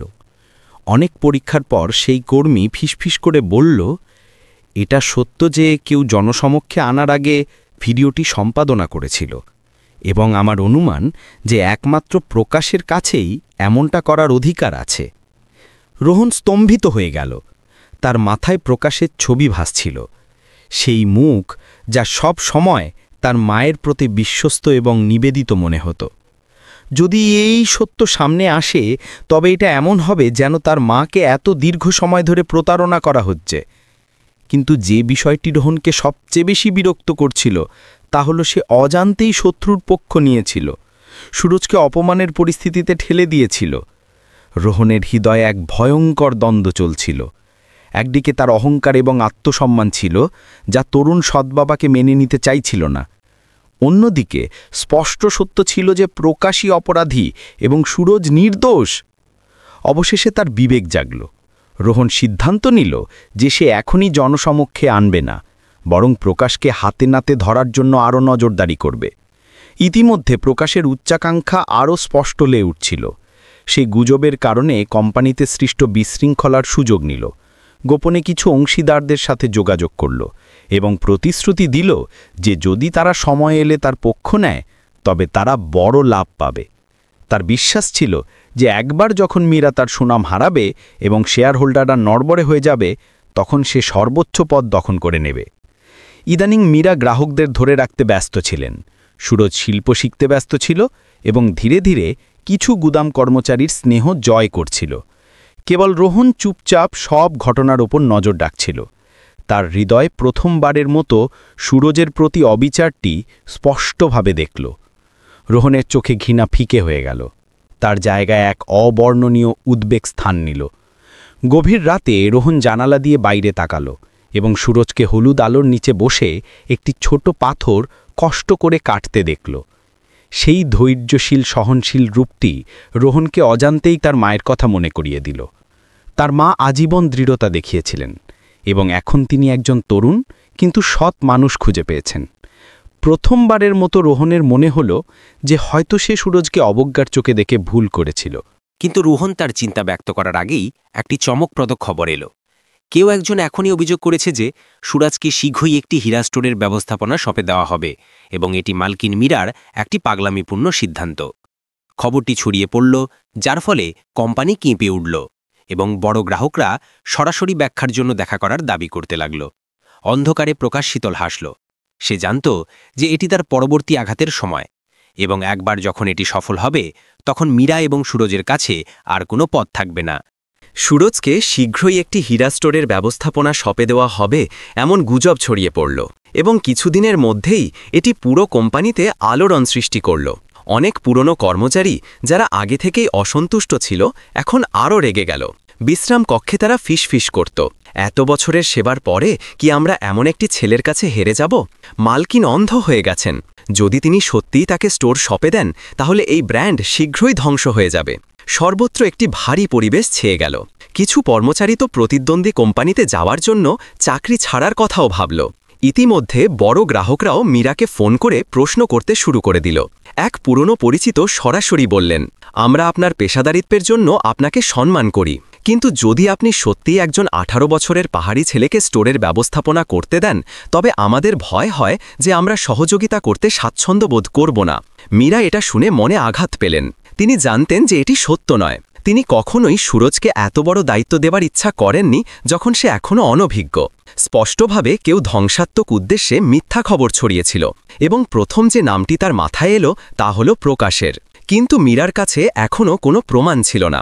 এই লোকটি তার সাথে 20 বছরেরও বেশি সময় ধরেছিল। বাইরে থেকে সে সবসময় নিবেদিত এবং বিশ্বস্ত মনে হতো। যদি তিনি শুধুমাত্র একটি অনুভূতির ভিত্তিতে তাকে দোষী সাব্যস্ত করেন, তবে তিনি সবকিছু হারাবেন। ইতিমধ্যে প্রকাশ এমন আচরণ করছিল যেন কিছুই হয়নি। সে বিভাগগুলোর মধ্যে ঘুরত, হাসত, কর্মচারীদের কাঁধ চাপড়াত এবং চতুরতার সাথে আরও অসন্তোষ বুনত। আমিও এই খবর শুনেছি, কিন্তু আমি নিশ্চিত নই। যাই হোক, সিদ্ধান্ত মালকিনের, আমরা কেবল অপেক্ষা করতে পারি। সেই অস্পষ্ট কথাগুলো অভ্যন্তরীণ বিষয়গুলোকে আরও বিভ্রান্ত করে দিল। সেদিন সন্ধ্যায় প্রাসাদে মীরা গভীর চিন্তায় বসেছিলেন। তার চোখ ক্লান্ত ছিল। নিজের স্ত্রীকে দুঃখী দেখে সুরজ দ্বিধা করতে করতে বলল, এই সব ঝামেলা কি আমার কারণে হচ্ছে? যদি আপনার এটা কঠিন মনে হয় তবে আমি কোম্পানি ছেড়ে নিজের গ্রামে ফিরে যেতে পারি, যাতে আপনি শান্তিতে থাকতে পারেন। মীরা স্তম্ভিত হয়ে গেলেন। তিনি তার তরুণ স্বামীর হাত শক্ত করে ধরলেন। না, তোমার এমনটা কখনোই ভাবা উচিত নয়। কেউ আমাদের শেষ পর্যন্ত ঠেলে দিতে চায়, কিন্তু চিন্তা করো না, আমি তাকে তার লক্ষ্যে পৌঁছাতে দেব না। সুরজ চুপ রইল। তার চোখে দৃঢ় সংকল্প জ্বলছিল। সে বুঝতে পারছিল যে শুধুমাত্র আরও বেশি প্রচেষ্টা করেই সে তার স্ত্রীকে এই ঝড়ের সাথে লড়তে সাহায্য করতে পারে। মীরা এবং সুরজ যখন সংগ্রাম করছিলেন, রোহন চুপচাপ কাজ করছিল। গুজব শোনার পর থেকে তার প্রকাশের ওপর আরও সন্দেহ হয়েছিল। এক রাতে রোহন ইচ্ছাকৃতভাবে কোম্পানিতে দেরি পর্যন্ত থাকল। উপরের তলা থেকে সে নিচে গুদামের দিকে তাকালো এবং প্রকাশের পরিচিত ছায়াকে চুপিসারে আসতে যেপা দেখল। তার হাতে ফাইলার একটি বান্ডিল ছিল। রোহন তাকে অনুসরণ করল। তার হৃদয় দ্রুত স্পন্দিত হচ্ছিল। প্রকাশ টেকনিক্যাল রুমে গেল, কম্পিউটার চালু করল এবং দ্রুত কাজ করতে লাগল। স্ক্রিনের আলো তার মুখে পড়ল। তার ঠোঁটে একটি কুটিল হাসি ছিল। রোহন নিজের শ্বাস আটকে রাখল, প্রতিটি অঙ্গভঙ্গি মনে রাখার চেষ্টা করছিল। যখন প্রকাশ চলে গেল তখন রোহন কাছে গেল এবং দেখল যে কিছু ক্যামেরার ডেটা ফাইল এখনই এডিট করা হয়েছে। সেই রাতে রোহনকে ঘুমোতে পারল না। তার মাথা এলোমেলো হয়েছিল। একদিকে সে এখনও তার মা এবং সুরজের সম্পর্ক মেনে নিতে অসুবিধা বোধ করছিল, অন্যদিকে তার সামনে উন্মোচিত সত্য তাকে মুখ ফিরিয়ে নিতে দিচ্ছিল না। যদি সে চুপ থাকে তবে এটি অপরাধীকে সাহায্য করার মতো হবে। পরের দিন সকালে রোহন স্বতঃস্ফূর্তভাবে তার মায়ের সাথে দেখা করল। মীরা তার ছেলেকে একটি গম্ভীর মুখ এবং স্বাভাবিকের চেয়ে ভিন্ন কণ্ঠস্বরের সাথে দেখে অবাক হলেন।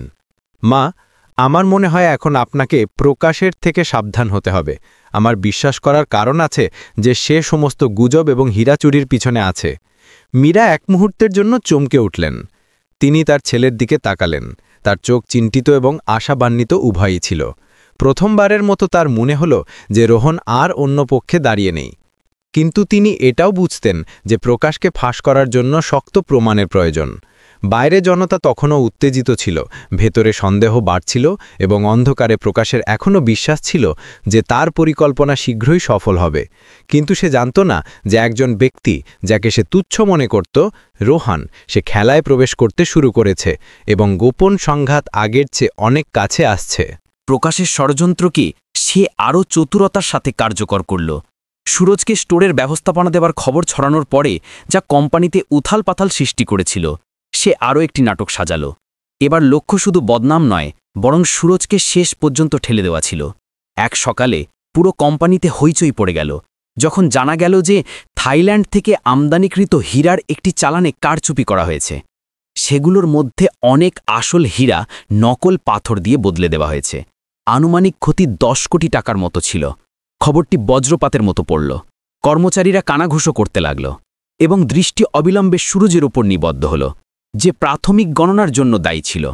আবার সেই ছেলেটি? একজন কর্মচারী বলল। যখন থেকে সে কোম্পানিতে এসেছে কেবল খারাপ জিনিসই ঘটেছে। ঠিক, হয়তো এটা তার লুট করার এবং পালানোর চাল। কোম্পানিতে জনমত দ্রুত জ্বলে উঠল। কেউ কেউ তো একে ইচ্ছাকৃতভাবে বাড়িয়ে পেশ করল। এই খবর ছড়িয়ে দিল যে মালকিনের তরুণ স্বামী অপরাধী। যখন মীরা তখন একটি বড় গ্রাহকের সাথে মিটিংয়ে ব্যস্ত ছিলেন, প্রকাশ হঠাৎ গুদামে আবির্ভূত হল। একটি গম্ভীর কণ্ঠে বলল, এই বিষয়টি হালকাভাবে নেওয়া যাবে না। নীতি অনুযায়ী প্রাথমিক গণনার জন্য দায়ী ব্যক্তিকে জবাবদিহি করতে হবে এবং এখানে সে সুরজ। প্রকাশের কথাগুলো আগুনে ঘি ঢালার কাজ করল। অনেক কর্মচারী সুরজকে বোঝানোর জন্য চাপ দিল। সেই তরুণ ছেলেটির মুখ ফ্যাকাশে হয়ে গেল। তার হাত কাঁপছিল। আমি এমনটা করিনি। আমি সবার সামনে শপথ করছি যে আমি এই চালান স্পর্শ করিনি। কিন্তু সন্দেহজনক দৃষ্টি, ফিসফিসানি সুরজের শপথকে হাওয়ায় উড়িয়ে দিল। তার মনে হল সে একটি দলের মাঝে একা এবং কোণঠাসা বোধ করছে। মীরা খবর পেলেন এবং তিনি দ্রুত ফিরে এলেন। তিনি সুরজকে একা দাঁড়িয়ে থাকতে দেখলেন। যখন প্রকাশ একটি চিন্তিত মুখ বানাচ্ছিল, ভিড়ের সামনে তাকে বলছিল, ম্যাডাম, আমি খুবই দুঃখিত, কিন্তু তার বিরুদ্ধে অনেক প্রতিকূল প্রমাণ আছে। কোম্পানির সম্মানের জন্য আপনাকে নির্ণায়কভাবে পদক্ষেপ নিতে হবে। প্রকাশের কথাগুলো পুরো হলকে চুপ করিয়ে দিল। সবাই এটা দেখার অপেক্ষায় করছিল যে মীরা কিভাবে প্রতিক্রিয়া দেবেন, কিন্তু তাদের প্রত্যাশার বিপরীতে মীরা সোজা সুরজের কাছে গেলেন, নিজের স্বামীর হাত ধরলেন এবং কর্মচারীদের ভিড়ের দিকে সরাসরি তাকালেন। আমি ঘোষণা করছি যে সুরজ সম্পূর্ণ নির্দোষ। এই বিষয়টির পুরোপুরি তদন্ত করা হবে। যে কেউ মিথ্যা খবর ছড়াবে, যে কেউ তাকে ফাঁসানোর সাহস করবে, আমি তাকে ক্ষমা করব না। তার স্পষ্ট কণ্ঠস্বর পুরো গুদামে প্রতিধ্বনিত হল, কিন্তু জনতা সহজে শান্ত হল না। কিন্তু রোহন তার চিন্তা ব্যক্ত করার আগেই একটি চমকপ্রদ খবর এলো। কেউ একজন এখনই অভিযোগ করেছে যে সুরাজকে শীঘ্রই একটি হীরা স্টোরের ব্যবস্থাপনা সঁপে দেওয়া হবে এবং এটি মালকিন মীরার একটি পাগলামিপূর্ণ সিদ্ধান্ত। খবরটি ছড়িয়ে পড়ল, যার ফলে কোম্পানি কেঁপে উঠল এবং বড় গ্রাহকরা সরাসরি ব্যাখ্যার জন্য দেখা করার দাবি করতে লাগল। অন্ধকারে প্রকাশ শীতল হাসল। সে জানত যে এটি তার পরবর্তী আঘাতের সময়, এবং একবার যখন এটি সফল হবে তখন মীরা এবং সুরজের কাছে আর কোনো পথ থাকবে না। সেই দুপুরে অনলাইন সংবাদপত্রগুলো শিরোনাম করল, লখনৌয়ের হীরা কোম্পানি আবার কেলেঙ্কারিতে, মালকিনের তরুণ স্বামী ক্রমাগত কেলেঙ্কারিতে জড়িত। সুরজের বিষণ্ণ মুখের ছবি ভাইরাল হয়ে গেল, যা পুরো সোশ্যাল মিডিয়ায় হাসির খোরাক হয়ে উঠল। সেই সন্ধ্যায় প্রাসাদে সুরজ গতিহীন বসেছিল, তার হাত শক্ত করে বাঁধা ছিল। সে মীরাকে ধরা গলায় বলল, আমি এটা আর সহ্য করতে পারছি না। প্রতিবার এমনটাই হয়। আমি যা কিছুই করি আমাকে সন্দেহ করা হয়, আমাকে দোষ দেওয়া হয়। হয়তো আমার সত্যি এই পৃথিবীতে আসা উচিত ছিল না। মীরা তার স্বামীকে জড়িয়ে ধরলেন, চোখের জল নিঃশব্দে গড়িয়ে পড়ছিল। এমনটা বলো না, আমার তোমার ওপর বিশ্বাস আছে এবং আমি তোমাতে কখনো একা ছাড়ব না। এই ঝড় নিশ্চিতভাবে কেটে যাবে। অন্য একটি কোণে মীরার ছেলে রোহন চুপচাপ দেখছিল। তার হাতে এক বিশ্বস্ত টেকনিক্যাল কর্মীর পাঠানো অসম্পাদিত ক্যামেরা ডেটা ফাইলগুলো ছিল, এবং সেই অস্পষ্ট ভিডিওতে সে প্রকাশের ছায়াকে চুপিসারে সেই গুদামে যেতে দেখল যেখানে চালানে কারচুপি করা হয়েছিল। রোহন নিজের মুষ্টিবদ্ধ করল। তার হৃদয় বিভ্রান্ত ছিল। এতদিন সে সবসময় তার মা এবং সুরজের বিরোধিতা করেছিল, কিন্তু এখন সত্য স্পষ্ট ছিল। যেই ব্যক্তি পরিবার এবং কোম্পানিকে ধ্বংস করছিল সে প্রকাশ ছিল। যদি সে চুপ থাকে তবে এটি তাকে তার লক্ষ্যে পৌঁছাতে দেওয়ার মতো হবে। গভীর রাতে রোহন নিজের ঘরে একা বসেছিল। তার মাথা ঘুরছিল। তার হৃদয়ে অভিমান এবং বিবেকের মধ্যে এক ভয়ঙ্কর সংগ্রাম চলছিল, এবং শেষে রোহন একটি দীর্ঘ শ্বাস নিল এবং ফিসফিস করে বলল, হয়তো এখন সময় এসেছে যে আমি মায়ের পক্ষ নিই। অন্ধকারে প্রকাশ তখনও হাসছিল, এটা বিশ্বাস করে যে তার পরিকল্পনা সফল হয়েছে। সে জানত না যে তার প্রতিটি পদক্ষেপ রোহন দ্বারা গোপনে রেকর্ড করা হচ্ছে। আসল ঝড় ঘনিয়ে আসছে, এবং এবার কেবল মীরা এবং সুরজ নয়, বরং সে নিজেও ঘূর্ণিপাকে আটকা পড়বে। হীরার কারচুপির কেলেঙ্কারির পর মীরার কোম্পানি তাদের এখন পর্যন্ত সবচেয়ে বড় সংকটের মুখোমুখি হচ্ছিল। অনেক বড় গ্রাহক একসঙ্গে ব্যাখ্যার দাবি জানিয়ে চিঠি পাঠালো। কেউ কেউ তো এটাও ঘোষণা করে দিল যে যতক্ষণ না বিষয়টি মিটছে তারা সহযোগিতা বন্ধ রাখবে। কর্মচারীরা বিভ্রান্ত ছিল এবং অভ্যন্তরীণ গুজব সব বিভাবে ছড়িয়ে পড়ল। সব আঙুল সুরজের দিকে উঠছিল, যার ফলে সে সমস্ত অভিযোগের বোঝা বহনকারী হয়ে উঠল। সেই সন্ধ্যায় যখন সবাই চলে গেল, রোহন সুরজের সাথে বেসমেন্টের ছোট অফিসে দেখা করল। সুরজ একটি টেবিলের সামনে চুপচাপ বসেছিল, তার চোখ শূন্য ছিল। রোহনকে দেখে সে এক মুহূর্তের জন্য স্তম্ভিত হয়ে গেল, এবং সে কিছু বলার আগেই রোহন টেবিলে একটি ফাইল রাখল এবং দৃঢ় কণ্ঠে বলল, আমি জানি যে তুমি নির্দোষ। প্রকাশই এই সব কিছুর পিছনে আছে। সুরজ অবাক হয়ে উপরে তাকালো। রোহন আরও বলল, আমার কাছে আসল ভিডিও আছে। হীরার কারচুপির রাতে ওই গুদামে গিয়েছিল। সে তোমার উপর দোষ চাপানোর জন্য ফুটেজ সম্পাদনা করেছিল। সুরজ কাঁপতে কাঁপতে ফাইলটি ধরল। তার চোখ ছলছল করে উঠল। তুমি আমাকে কেন সাহায্য করছো? তুমি তো আমাকে ঘৃণা করতে। রোহন একটি দীর্ঘশ্বাস নিল। তার চোখ নরম হয়ে গেল। আমি তোমাকে ঘৃণা করতাম, এটা সত্য, কিন্তু ঘৃণা করার মানে এই নয় যে আমি সত্য থেকে মুখ ফিরিয়ে নেব। তাছাড়া আমি আমার মাকে আবার প্রতারিত হতে দিতে পারি না। সেই মুহূর্তে প্রথমবারের মতো রোহন এবং সুরাজের মধ্যে শুধু শত্রুতা ছিল না, একটি সূক্ষ্ম বন্ধন তৈরি হয়েছিল, যা মীরাকে রক্ষা করার জন্য ছিল।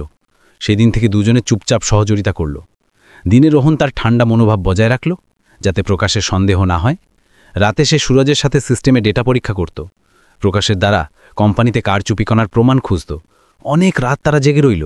সুরজ এখনও কম্পিউটার টাইপ করতে আনাড়ি ছিল। রোহন ধৈর্য ধরে তাকে নির্দেশনা দিল।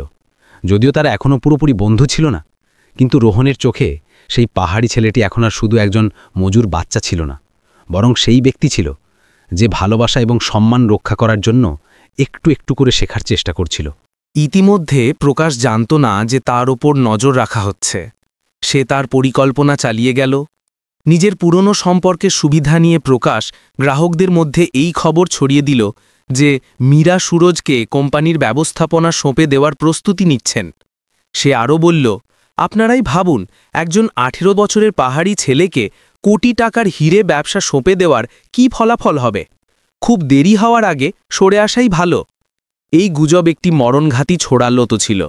সবচেয়ে বড় অংশীদারদের মধ্যে একটি বিদেশি কোম্পানি, যারা দীর্ঘদিন ধরে হিরে আমদানির জন্য একটি চুক্তিতে স্বাক্ষর করেছিল, একতরফা সমাপ্তির নোটিশ পাঠাল। শেয়ার হোল্ডাররা টলমল করতে লাগল এবং বাজারে ফিসফিসানি হতে লাগল যে লখনৌয়ের হিরে সাম্রাজ্য ধসে পড়তে চলেছে। যখন সে এই তথ্য পেল তখন মীরা মিটিং রুমে গতিহীন বসে রইলেন। তার হাত ঠান্ডা হয়ে গেল। এত বছরের পরিশ্রমে তৈরি সাম্রাজ্য এখন শুধুমাত্র তার ভালোবাসার কারণে তার সুনাম গোড়া থেকে নড়ে গিয়েছিল, কিন্তু তার চোখে এখনও দৃঢ় সংকল্প ছিল। তার কোনো অনুতাপ ছিল না। সেই রাতে সুরজ বাড়ি ফিরল এবং মীরাকে তার অফিসের টেবিলে একা বসে থাকতে দেখল। তার চোখ ক্লান্ত ছিল। সে কাছে গেল, নিজের স্ত্রীর কাঁধে হাত রাখল। আমি এবং রোহন সত্য খুঁজে বের করব। আমি আপনাকে কথা দিচ্ছি যে আমি আমার নির্দোষিতা প্রমাণ করব। এটা প্রমাণ করব যে আপনি আমাকে বেছে নিয়ে কোনো ভুল করেননি। মীরা ঘুরে তার দিকে তাকালেন। তার চোখ অশ্রুতে ভরা ছিল, কিন্তু তার ঠোঁটে একটি হালকা হাসি ছিল। তিনি জানতেন না যে সুরজ কিভাবে রোহনকে একসাথে কাজ করার জন্য রাজি করালো, কিন্তু তার বিশ্বাস ছিল যেন যখন পরিবার একত্রিত হতে শুরু করবে তখন কোনো ষড়যন্ত্র তাকে ধ্বংস করতে পারবে না। দূরে প্রকাশ এখনও আত্মতুষ্ট ছিল, এটা বিশ্বাস করে যে তার পরিকল্পনা শীঘ্রই সফল হবে। সে জানত না যে তার প্রতিটি পদক্ষেপ রোহন এবং সুরজের দ্বারা দেখা হচ্ছে। সত্যকে ফিরে পাওয়ার লড়াই ঘনিয়ে আসছে এবং এবার যে ব্যক্তি একসময় ক্ষমতায় ছিল তাকে সবচেয়ে বড় মূল্য চোকাতে হবে। পরের কয়েকদিনে মীরার কোম্পানি আরও গভীর সংকটে ডুবে গেল। একটি বড় গ্রাহকের চুক্তি তুলে নেওয়ার গুজব এখনও শান্ত হয়নি যে আরও একটি ঘটনা আরও ভয়ঙ্কর রূপে সামনে এলো। সোমবার সকালে যখন অর্থ বিভাগের কর্মীরা সিন্দুক পরীক্ষা করল, তখন তারা দেখল যে প্রায় 2 কোটি টাকা নগদ গায়েব। পুরো কোম্পানির সাথে সাথে কেঁপে উঠল এবং একটি পূর্ব পরিকল্পিত চিত্রনাট্যের মতো সব দৃষ্টি আবার সুরজের উপর নিবদ্ধ হল। লোকেরা ফিসফিস করতে লাগল, গতবার হীরা ছিল, এখন নগদ, আর কি কিছু বাকি আছে? আমি বলেছিলাম এই ছেলেটি শুধু লুট করার জন্য এসেছে, মালকিন খুব অন্ধ। নৈরাজ্যের মাঝে প্রকাশ দুঃখী হওয়ার ভান পড়ল, কিন্তু তার শব্দ ব্যঙ্গে ভরা ছিল। আমাকে এটা বলতে খুব খারাপ লাগছে, কিন্তু আমি এবং মালকিন ছাড়া ফাইন্যান্স রুমের অতিরিক্ত চাবি রাখার একমাত্র ব্যক্তি সুরজ। পরিবেশ ভারী হয়ে গেল। কর্মচারীরা জোরে সোরে আলোচনা করতে লাগল। কিছু শেয়ার হোল্ডার তো মীরাকে ফোন করে কোম্পানির সম্মান রক্ষার জন্য নির্ণায়ক পদক্ষেপ নেওয়ার দাবি করল। মীরা গতিহীন বসে রইলেন। তার চোখ আগুন ঝরাচ্ছিল, কিন্তু তার কণ্ঠস্বর শান্ত ছিল। আমি বিশ্বাস করি না যে সুরজ এমনটা করেছে। আমি সিদ্ধান্তে পৌঁছানোর আগে পুরো সিস্টেমটি আবার পরীক্ষা করাবো। কিন্তু সেই নিশ্চিতকরণ কেবল বাইরের ঝড়কে আরও শক্তিশালী করে তুলল। অনলাইন সংবাদপত্রগুলো সাথে সাথে শিরোনাম করল, হীরা ব্যবসায়ী ক্রমাগত তছরূপের সন্দেহ সত্ত্বেও নিজের তরুণ স্বামীকে রক্ষা করছেন। মীরার সুনাম ধসে পড়ার কিনারায় ছিল। সেই সন্ধ্যায় অফিসে প্রকাশ নিজের হাত ভাঁজ করে দাঁড়িয়েছিল। তার চোখে জয় ছিল। তার বিশ্বাস ছিল যে কিছুদিনের মধ্যেই শেয়ার হোল্ডাররা একসঙ্গে চাপ দেবে, মীরাকে পথ ছাড়তে বাধ্য করবে বা অন্তত তার সমস্ত ক্ষমতা কেড়ে নেবে। তখন সে একমাত্র বিশ্বস্ত ব্যক্তি হিসেবে তার জায়গা নেবে। কিন্তু প্রকাশ জানত না যে তার সমস্ত গণনা রোহনের নজরে ছিল। এতদিনের চুপচাপ নজরদারির পর রোহন পর্যাপ্ত প্রমাণ সংগ্রহ করে নিয়েছিল। অসম্পাদিত মূল ভিডিও, প্রকাশের অংশীদারদের সাথে গোপন কথোপকথনের অডিও রেকর্ডিং এবং এটা প্রমাণ করা ডেটা ফাইল যে সেই সিস্টেমে কারচুপি পড়েছিল। সেই রাতে রোহন তার মা এবং সুরজের সাথে দেখা করল। তার মুখ চিন্তিত ছিল, কিন্তু তার চোখ জ্বলজ্বল করছিল। মা, আমার কাছে প্রমাণ আছে। হীরার কারচুপি থেকে শুরু করে গুজব ছড়ানো এবং এই নগদ চুরি পর্যন্ত এই সব কিছুর পেছনে প্রকাশই আছে। মীরা স্তম্ভিত হয়ে গেলেন, অবাক এবং আবেগপ্রবণ উভয়ই। তিনি কখনো আশা করেননি যে তার ছেলে তার পক্ষ নেবে। এবং সুরজ, তার চোখ চকচক করছিল, তার কণ্ঠস্বর কাঁপছিল। তুমি কি সত্যি আমাকে বিশ্বাস করো? রোহন ধীরে ধীরে মাথা নাড়ল। সেই মুহূর্তে দুজনের মাঝের গভীর খাদ ভরাট হয়ে গেল। তারা এখন প্রতিদ্বন্দ্বী নয়, বরং সত্যকে ফিরে পাওয়ার লড়াইয়ে সহযোগী ছিল। পরের দিন যখন কোম্পানির সমস্ত শেয়ার হোল্ডার এবং কর্মচারীদের সাথে একটি জরুরি বৈঠক আয়োজন করল, তখন প্রকাশ আত্মবিশ্বাসের সাথে প্রথম সারিতে বসেছিল। সে ভেবেছিল যে মিলার কাছে কোনো পথ থাকবে না, কিন্তু হঠাৎ রোহন দাঁড়িয়ে গেল। তার কণ্ঠস্বর স্পষ্ট ছিল, আপনারা কোনো সিদ্ধান্ত নেওয়ার আগে আমি একটি ভিডিও দেখাতে চাই। মিটিং রুমে আলো ম্লান হয়ে গেল। বড় স্ক্রিনে একটি স্পষ্ট ছবি দেখা গেল। এটি ছিল প্রকাশ, যে হীরার কারচুপি রাতে গুদামে চুপি সারে ঢুকছিল। তার চাল চলন এবং মুখ নির্ভুল ছিল। এরপরে তার অংশীদারদের সাথে কথোপকথনের অডিও রেকর্ডিং ছিল, যাতে সে প্রতিশ্রুতি দিচ্ছিল যে সে শীঘ্রই কোম্পানি দখল করে নেবে। পুরো হল স্তম্ভিত হয়ে গেল। কর্মচারীরা ফিসফিস করছিল, শেয়ার হোল্ডাররা অবাক ছিল। প্রকাশের মুখ ফ্যাকাশে হয়ে গেল। সে তোতলামি করে বলল, এটা বানোয়াট, তোমরা আমাকে ফাঁসিয়েছ। কিন্তু রোহন শান্তভাবে এটা প্রমাণ করার ফাইলের আরও একটি বান্ডেল পেশ করল, যে মূল ডেটা তার দ্বারা সম্পাদিত হয়েছিল। প্রতিটি প্রমাণ হাতুড়ির মতো তার সমস্ত অজুহাত ভেঙে দিচ্ছিল।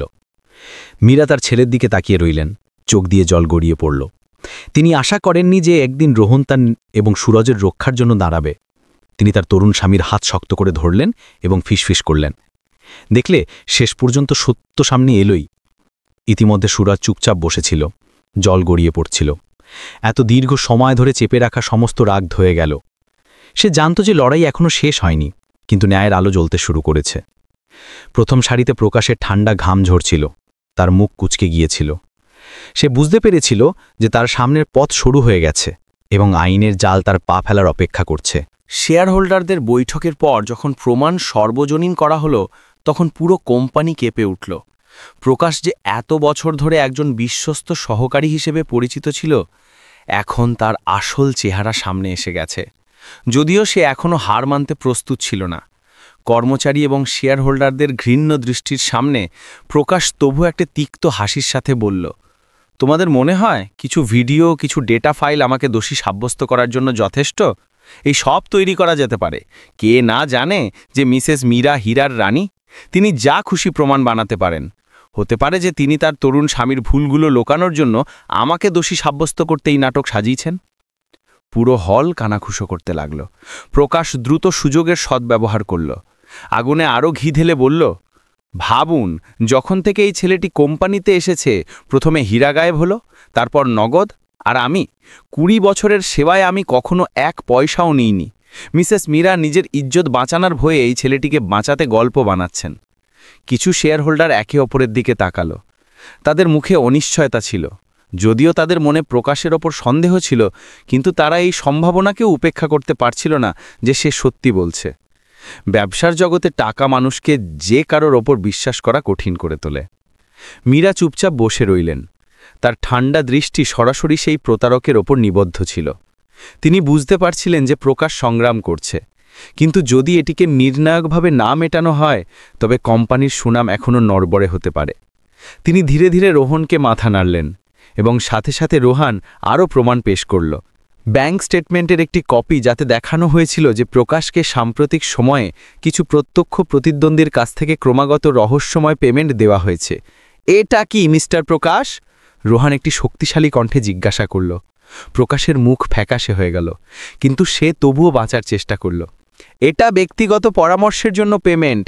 আমাকে কি কাজের সময়ের বাইরে অতিরিক্ত কাজ করার অনুমতি নেই? কিন্তু ঠিক সেই সময়েই একজন বড় শেয়ার হোল্ডার উঠে দাঁড়ালেন। টেবিলে হাত চাপড়ে বললেন, থামুন, আমরা এত বছর ধরে একসাথে কাজ করেছি। এমনটা কখনো হয়নি যে তোমার কাছে কোনো বাইরের চুক্তি থাকতে পারে। অজুহাত দেখানো বন্ধ করো। উত্তেজনাপূর্ণ পরিবেশ হঠাৎ ভেঙে গেল যখন মিটিং রুমের দরজা খুলল এবং অর্থনৈতিক অপরাধ শাখার কর্মকর্তাদের একটি দল ভেতরে এলো। সবার সামনের জন্য একটি সমন দেখালেন। আমাদের কাছে প্রতারণার, সম্পত্তি তছরূপ এবং কোম্পানির সম্মানহানির আচরণের বিষয়ে স্পষ্ট প্রমাণসহ একটি অভিযোগ এসেছে। শ্রী প্রকাশকে তদন্তের সহযোগিতা করার অনুরোধ করা হচ্ছে। সবার দৃষ্টি তার ওপর নিবদ্ধ হল। প্রকাশ ঘামছিল, তার চেহারার রং বদলে গেল। সে চিৎকার করে উঠল, সামান্য আশাকে আঁকড়ে ধরার চেষ্টা করছিল। তোমরা সবাই এই ফাঁদে বিশ্বাস করছো? আমাকে ফাঁসানো হয়েছে। মিসেস মীরা, আপনিই এর পিছনে আছেন। আপনিই আমাকে এই ছেলেটিকে রক্ষা করার জন্য বের করে দিতে চান। কিন্তু এবার কেউ তার পক্ষ নিল না। কর্মচারীরা ঘৃণায় মাথা নাড়ল, শেয়ার হোল্ডাররা একযোগে শেষ পর্যন্ত তদন্তের দাবি জানাল। মীরা উঠে দাঁড়ালেন। তার কণ্ঠস্বর স্পষ্ট ছিল, কিন্তু বেদনায় ভরা ছিল। গত 20 বছর ধরে আমি তোমাকে বিশ্বাস করেছি, তোমাকে পরিবারের মতো মনে করেছি। আমি আশা করিনি যে তুমি বিশ্বাসঘাতকতা করবে। তুমি কেবল আমাকে নয়, এই পুরো কোম্পানিকেও ক্ষতিগ্রস্ত করেছ। তোমাকে এর মূল্য চোকাতে হবে। পুলিশ শত শত মানুষের চোখের সামনে প্রকাশকে হাতকড়ি পড়ালো। সে ধুস্তাধুস্তি করতে লাগল, গালাগালি করতে লাগল, কিন্তু এখন কেউ পাত্তা দিল না। সেই ছবি দ্রুত বাইরে ছড়িয়ে পড়ল।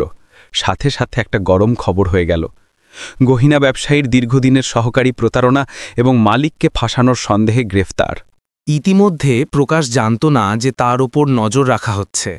সে তার পরিকল্পনা চালিয়ে গেল। নিজের পুরনো সম্পর্কের সুবিধা নিয়ে প্রকাশ গ্রাহকদের মধ্যে এই খবর ছড়িয়ে দিল যে মীরা সুরজকে কোম্পানির ব্যবস্থাপনা সঁপে দেওয়ার প্রস্তুতি নিচ্ছেন। সে আরও বলল, আপনারাই ভাবুন, একজন 18 বছরের পাহাড়ি ছেলেকে কোটি টাকার হিরে ব্যবসা সঁপে দেওয়ার কি ফলাফল হবে। খুব দেরি হওয়ার আগে সরে আসাই ভালো। এই গুজব একটি মরণঘাতী ছোড়ালো তো ছিল। সবচেয়ে বড় অংশীদারদের মধ্যে একটি বিদেশি কোম্পানি, যারা দীর্ঘদিন ধরে হিরে আমদানির জন্য একটি চুক্তিতে স্বাক্ষর করেছিল, একতরফা সমাপ্তির নোটিশ পাঠাল। শেয়ার হোল্ডাররা টলমল করতে লাগল এবং বাজারে ফিসফিসানি হতে লাগল যে লখনৌয়ের হিরে সাম্রাজ্য ধসে পড়তে চলেছে। বাইরে জনমত বদলাতে শুরু করেছিল। সংবাদপত্রগুলো প্রকাশের গ্রেপ্তারের খবর ছাপল, এটা নিশ্চিত করে যে সুরজ পুরো সময় নির্দোষ ছিল। লোকেরা সেই পাহাড়ি ছেলেটিকে ভিন্ন দৃষ্টিতে দেখতে শুরু করল। এখন কেবল মালকিনের তরুণ স্বামী নয়, বরং সেই ব্যক্তি যে জনমতের ঝড়ের মাঝে দৃঢ়ভাবে দাঁড়িয়েছিল। প্রকাশের গ্রেপ্তারের খবর শীঘ্রই প্রতিটি সংবাদপত্রে একটি গরম বিষয় হয়ে উঠল। আগে সুরজকে নিয়ে উপহাস করা চাঞ্চল্যকর শিরোনামগুলো এখন ভিন্ন শব্দে বদলে গেল। হীরা ব্যবসায়ীর দীর্ঘদিনের সহকারী মালিককে ফাঁসায়, তরুণ পাহাড়ি স্বামী অপবাদের মাস পেরিয়ে নির্দোষ। জনমত বদলাতে শুরু করল। অনেকে যারা আগে উপহাস করত এখন প্রশংসা অনুভব করতে লাগল, কারণ খুব কম লোকই এত কঠোর ঝড়ের মুখোমুখি হতে পারে এবং তবুও অটল থাকতে পারে। কোম্পানিতেও পরিবেশ ধীরে ধীরে বদলে গেল। যে কর্মচারীরা আগে কানাঘুষো করত, এখন সুরজকে দেখে লজ্জিত বোধ করত। কেউ কেউ সরাসরি এসে ক্ষমা চাইল। আমি আগে তোমাকে ভুল বুঝেছিলাম, আশা করি তুমি ক্ষমা করে দেবে। সুরজ কেবল হেসে মাথা নাড়ত। তার হৃদয়ে গুরুত্বপূর্ণ বিষয়ে প্রতিশোধ নেওয়া ছিল না, বরং খোলাখুলিভাবে স্বচ্ছভাবে কোনো ঘৃণা ছাড়াই বেঁচে থাকা ছিল। রোহনও স্পষ্টভাবে বদলে গিয়েছিল। যদি আগে সে প্রতিবার বাড়ি ফিরে ঠান্ডা মনোভাব দেখাত, তবে এখন সে স্বতঃস্ফূর্তভাবে খাবার টেবিলে বসত। এক সন্ধ্যায় যখন মীরা খাবার পরিবেশন করছিলেন, রোহন সুরজের দিকে তাকাল। তার কণ্ঠস্বর দৃঢ় ছিল, কিন্তু এখন আর তিক্ত ছিল না। তোমাকে সুবিধাবাদী মনে করে আমি ভুল ছিলাম। সত্য তো এই যে যদি তোমার ইচ্ছাশক্তি না থাকত, তবে তুমি এত ঝড়ের মুখোমুখি হতে পারতে না। আমি দুঃখিত। এক মুহূর্তের জন্য পরিবেশ শান্ত হয়ে গেল। সুরজ রোহনের দিকে তাকাল। তার চোখে আবেগ ঝলমল করছিল। সে আশা করেনি যে ব্যক্তি তাকে একসময় শত্রু মনে করত এখন আমি দুঃখিত বলবে। সে ধীরে ধীরে উত্তর দিল, আমি আপনাকে দোষ দিই না। আমি কেবল এই আশা করি যে একদিন আপনি বিশ্বাস করতে পারবেন যে আমি সত্যি মিসেস মীরাকে ভালোবাসি। মীরা কাছে বসেছিলেন, চোখ দিয়ে জল গড়িয়ে পড়ল। তিনি এই মুহূর্তটির জন্য দীর্ঘ সময় ধরে অপেক্ষা করছিলেন। সেই মুহূর্ত যখন তার ছেলে এবং স্বামী একই টেবিলে বসতে পারে। এখন আর দুই ভিন্ন পক্ষে নয়। জনগণের বিশ্বাস মজবুত করার জন্য মীরা আরও একটি প্রেস কনফারেন্স আয়োজন করার সিদ্ধান্ত নিলেন। কিন্তু এবার তিনি একা দাঁড়িয়েছিলেন না। মঞ্চে 3 জন, মীরা, রোহন এবং সুরজ একসাথে উপস্থিত হলেন। সেই দৃশ্য পুরো হলে আলোড়ন সৃষ্টি করল। মীরা প্রথমে বললেন, আমি আবারও নিশ্চিত করতে চাই, আগের সমস্ত গুজব একটি ষড়যন্ত্র ছিল। আজ আমি এবং আমার পরিবার এখানে কেবল সুরজকে নির্দোষ প্রমাণ করার জন্যই দাঁড়াইনি, বরং এটা দেখানোর জন্য যে আমরা সমস্ত ঝড় সত্ত্বেও একসাথে দাঁড়িয়ে থাকব। তারপর রোহন মঞ্চে এলো। তার কণ্ঠস্বর শক্তিশালী ছিল। আমি এই বিয়ের বিরোধিতা করেছিলাম খুব তীব্রভাবে, কিন্তু এসবের পরে আমি উপলব্ধি করেছি যে আমি ভুল ছিলাম। সে কেবল আমার মায়ের স্বামীই নয়, বরং এমন একজন ব্যক্তি যার সত্যিই সাহস আছে। এখন থেকে আমি আমার মা এবং তার সাথে এই কোম্পানি রক্ষা করব। পুরো হল যেন ফেটে পড়ল, করতালির ঝড় উঠল। অনেক সাংবাদিক মাথা নাড়লেন। ক্যামেরাগুলো ক্রমাগত সেই ৩ জন মানুষের ছবি তুলছিল যারা একসাথে দাঁড়িয়েছিল, ঝড়ের পরে একতার প্রতীক। জনমত অবিলম্বে এবং দৃঢ়ভাবে বদলে গেল। ফোরামে উপহাস করার পরিবর্তে লোকেরা লিখল, তবে সেই ভালোবাসা খাঁটি ছিল। আমি সেই পাহাড়ি ছেলের ইচ্ছাশক্তিকে সম্মান করি। একজন নারী যিনি নিজের মনের কথা শোনার সাহস রাখেন এবং একটি পরিবার যারা কুসংস্কার দূর করতে জানে, এটাই সম্মানের যোগ্য। সুরজের মনে হলো যেন তার জীবনের সবচেয়ে বড় বোঝা সরে গেছে। এখন আর কোনো ঘৃণাপূর্ণ দৃষ্টি ছিল না, কোনো ফিসফিসানি ছিল না। এখন যখন সে মীরার সাথে বাইরে বেরোত, তখন সে নিজের মাথা উঁচু রাখতে পারত। প্রেস কনফারেন্সের পরের সন্ধ্যায় আলোয় ঝলমলে প্রাসাদে মীরা তার স্বামী এবং ছেলেকে একসাথে কথা বলতে দেখলেন। তার হৃদয় আগে কখনো এত উষ্ণতায় ভরেনি। তিনি ধীরে ধীরে বললেন, অবশেষে আমার একটি আসল পরিবার আছে। সুরজ মীরার সাথ শক্ত করে ধরল এবং হাসল। রোহনও হাসল, একটি বিরল কিন্তু সত্যিকারের হাসি। ঝড় পিছু হটতে শুরু করেছিল, সেই শান্তির জন্য জায়গা করে দিচ্ছিল যার তারা যোগ্য ছিল। বাইরে লখনৌয়ের বাতাস তখনও বইছিল, নতুন গুজব নিয়ে, কিন্তু এবার সেগুলো কটাক্ষ ছিল না, বরং এমন একটি ভালোবাসার জন্য প্রশংসা ছিল যাকে এক সময় অদ্ভুত মনে করা হতো, যা এখন দৃঢ়তা এবং সততার সাথে নিজের মূল্য প্রমাণ করেছে। সমস্ত ঝড়ের পর যখন সম্মান পুনরুদ্ধার হল, তখন মীরা এবং সুরজ বিলাসিতায় আরাম করা বেছে নিলেন না। তারা দুজনেই বুঝতে পেরেছিলেন যে তাদের ভালোবাসা তখনই সার্থক হবে যখন এটি সমাজের সাথে ভাগ করে নেওয়া হবে, বিশেষ করে সেই মানুষদের সাথে যারা একসময় সুরজের মতো ছিল, দরিদ্র, বঞ্চিত এবং যারা এগিয়ে যাওয়ার সুযোগ পায়নি। এক সকালে মীরা তার তরুণ স্বামী এবং ছেলে রোহনের সাথে পুরো কোম্পানির একটি মিটিং আয়োজন করলেন। শেয়ার হোল্ডার এবং কর্মচারীদের উপস্থিতিতে মীরা বসন্ত স্কলারশিপ ফান্ড প্রতিষ্ঠার ঘোষণা করলেন, একটি তহবিল যা বিশেষভাবে পাহাড়ি এলাকার দরিদ্র ছাত্রদের জন্য, বিশেষ করে সংখ্যালঘু সম্প্রদায়ের শিশুদের জন্য ছিল। মীরা আবেগপ্রবণ হয়ে বললেন, আমি একসময় গরিব মেয়ে ছিলাম যাকে নিজের দমে এগিয়ে যেতে হয়েছে। সুরজও তেমনই ছিল। সে তার পরিবারের বোঝা বহন করার জন্য খুব দ্রুত পড়াশোনা ছেড়ে দিয়েছিল। এজন্যই আমরা অন্য শিশুদের জন্য পরিস্থিতি তৈরি করতে চাই যাতে তাদের সেই কঠিন পথের পুনরাবৃত্তি করতে না হয়। রোহন স্পষ্ট কণ্ঠে বলল, এই তহবিল কেবল মা এবং সুরজের ইচ্ছা নয়, আমারও। আমার পরিবার যা কিছু সহ্য করেছে তারপরে আমি বুঝেছি যে সবচেয়ে বড় মূল্য হীরা বা টাকা নয়, বরং দয়া এবং পরোপকার। সেই শব্দগুলো পুরো হলকে কিছু সেকেন্ডের জন্য চুপ করিয়ে দিল এবং তারপর করতালির ঝড়ে মুখরিত হয়ে উঠল। সেই ৩ জন মানুষের প্রতিচ্ছবি, একজন সাহসী মা, একজন দৃঢ় পাহাড়ি ছেলে এবং একটি ছেলে যে একসময় বিরোধিতা করত এবং এখন পাশে দাঁড়িয়েছে, লখনৌয়ের হীরা কোম্পানির একটি নতুন প্রতীক হয়ে উঠল। কেবল প্রতিশ্রুতিতে না থেমে মীরা এবং সুরজ সরাসরি পাহাড়ি এলাকায় গেলেন এবং প্রথম স্কলারশিপ বিতরণ অনুষ্ঠান আয়োজন করলেন। সেদিন গ্রামে উৎসবের পরিবেশ ছিল। পাহাড়ি সম্প্রদায়ের মানুষ তাদের স্বাগত জানাতে ভিড় করল। শিশুরা নতুন পোশাক পরেছিল, তাদের মুখে আনন্দ ছিল যখন তারা উপহার এবং স্কলারশিপ পেল যা তাদের স্কুলে যেতে সাহায্য করবে। সুরজ শিশুদের দেখল এবং নিজের শৈশব দেখল। নিষ্পাপ চোখ, কিন্তু সর্বদা এই চিন্তা যে কাল তাদের বাবা মাকে সাহায্য করার জন্য স্কুল ছাড়তে হবে। এখন সে তাদের তা দিতে পারে যা সে একসময় আশা করেছিল। সুরজের বৃদ্ধ বাবা আবেগে কেঁদে ফেললেন। তিনি তার ছেলের হাত ধরলেন, তুই সেটা করে দেখিয়েছিস যা আমরা স্বপ্নেও ভাবিনি। আমার বিশ্বাস দুনিয়াও বুঝবে তোদের ভালোবাসা কোনো ভুল নয়, বরং একটি অলৌকিক ঘটনা। মীরা পাশে দাঁড়িয়েছিলেন, নিজের স্বামীর হাত শক্ত করে ধরে তার নিজের মূল্য প্রমাণ করার জন্য চকচকে হীরার প্রয়োজন ছিল না, কারণ সেই মুহূর্তে শিশুদের হাসিই ছিল সবচেয়ে মূল্যবান জিনিস। শহরে ফিরে মীরা এবং সুরজের সুনাম পুরোপুরি বদলে গিয়েছিল। তারা এখন আর হাসির পাত্র হওয়া অদ্ভুত দম্পতি ছিলেন না, বরং সাহস এবং মানবতার প্রতীক হয়ে উঠেছিলেন। সংবাদপত্রগুলো তাদের সম্পর্কে সম্মানের সাথে লিখল, কুসংস্কারের ঊর্ধ্বে ভালোবাসা, ঝড় থেকে ভাগ করে নেওয়ার যাত্রা পর্যন্ত। উষ্ণতায় ঝলমলে প্রাসাদে পারিবারিক খাবারগুলো এখন হাসিতে ভরা ছিল। রোহন এবং সুরজ বসে কথা বলতে পারত, কাজ নিয়ে আলোচনা করতে পারত এবং এমনকি স্কলারশিপ ফান্ড বাড়ানোর পরিকল্পনা নিয়েও আলোচনা করতে পারত। মীরা চুপচাপ সেই দুই পুরুষকে দেখছিলেন, একজন তার নিজের ছেলে, অন্যজন তার তরুণ স্বামী, যারা অবশেষে একটি সাধারণ ভিত্তি খুঁজে পেয়েছিল। তার হৃদয় শান্তিপূর্ণ আনন্দে ভরে গিয়েছিল। সেই রাতে যখন লগ্ন শহর ধীরে ধীরে ঘুমোচ্ছিল, মীরা ধীরে ধীরে নিজেকে বললেন, অবশেষে সুখ পৃথিবীকে চুপ করানো থেকে আসে না, বরং নিজের প্রতি সৎ থাকা, ভালোবাসা এবং দেওয়ার সাহস করা থেকে আসে। এবং এভাবেই লগ্নৌকে নাড়িয়ে দেওয়া গল্পটি একটি সুন্দর সমাপ্তির সাথে শেষ হল। ভালো মানুষটা শান্তি পেল, খারাপরা শাস্তি পেল এবং ঝড়ের মাঝ থেকে একটি নতুন মানবিক যাত্রা শুরু হল। লখনৌকে নাড়িয়ে দেওয়া গল্পটি অবশেষে ভেঙে পড়ার সাথে শেষ হয়নি, যেমনটা জনতা একসময় অনুমান করেছিল, বরং একটি উষ্ণ মানবিক সমাপ্তির সাথে।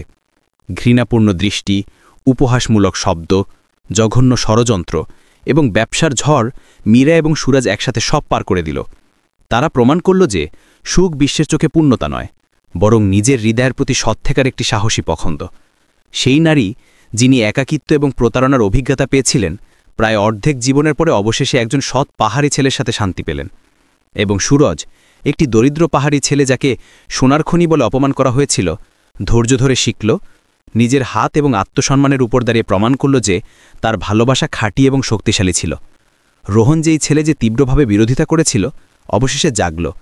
সে সহনশীলতার পাঠ শিখল, মানুষকে তাদের হৃদয় দিয়ে বিচার করার, কেবল কুসংস্কার দিয়ে নয়। প্রকাশের মতো খারাপ মানুষ যারা একসময় কারচুপি করেছিল, জাল পেতেছিল এবং ভেবেছিল তারা জিতে গেছে, তাদেরও আইনের সামনে মূল্য চকাতে হলো। সত্যকে কিছু সময়ের জন্য লুকানো যেতে পারে, কিন্তু ন্যায় বিচার এবং বিবেকের আলো সর্বদা জ্বলবে। এই গল্পের সবচেয়ে বড় অর্থ হল, বিয়েতে এবং জীবনে গুরুত্বপূর্ণ বিষয় বয়স, পদমর্যাদা বা পটভূমি নয়, বরং সততা, দায়িত্ব এবং একে অপরকে রক্ষা করার সাহস। ভালো মানুষরা, যদিও তারা একটি আঁকাবাঁকা পথ বেছে নেয়, তাদের শেষ সুখের হবে।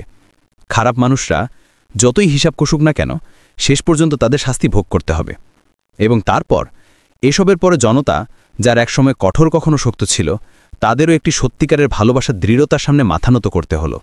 কারণ যখন মানুষের হৃদয় যথেষ্ট পরিশুদ্ধ এবং দৃঢ় হয়, তখন কোনো হাতুড়ি তাকে ভাঙতে পারে না। গল্প শেষ হলো, কিন্তু শিক্ষা এখনও প্রযোজ্য। নিজের প্রতি সৎ থাকুন, সামাজিক কুসংস্কারকে আপনার সুখ কেড়ে নিতে দেবেন না। বিশ্বাস রাখুন যে ভালো মানুষরা সর্বদাই শান্তি পায় এবং খারাপ মানুষকে আগে বা পরে মূল্য চকাতে হয়। আপনাদের সবাই কোথা থেকে? আপনাদের নাম কি? আপনাদের এই গল্পটি কেমন লাগলো? দয়া করে কমেন্টে আমাদের জানান। ঈশ্বরের কাছে আমার এটাই প্রার্থনা যে আপনারা সবাই সর্বদা খুশি এবং নিরাপদ থাকুন। যদি আপনাদের কাছেও কোনো ভালো গল্প থাকে, তবে তা সবার সাথে অবশ্যই শেয়ার করুন। আমরা সবাই শুনতে পছন্দ করব।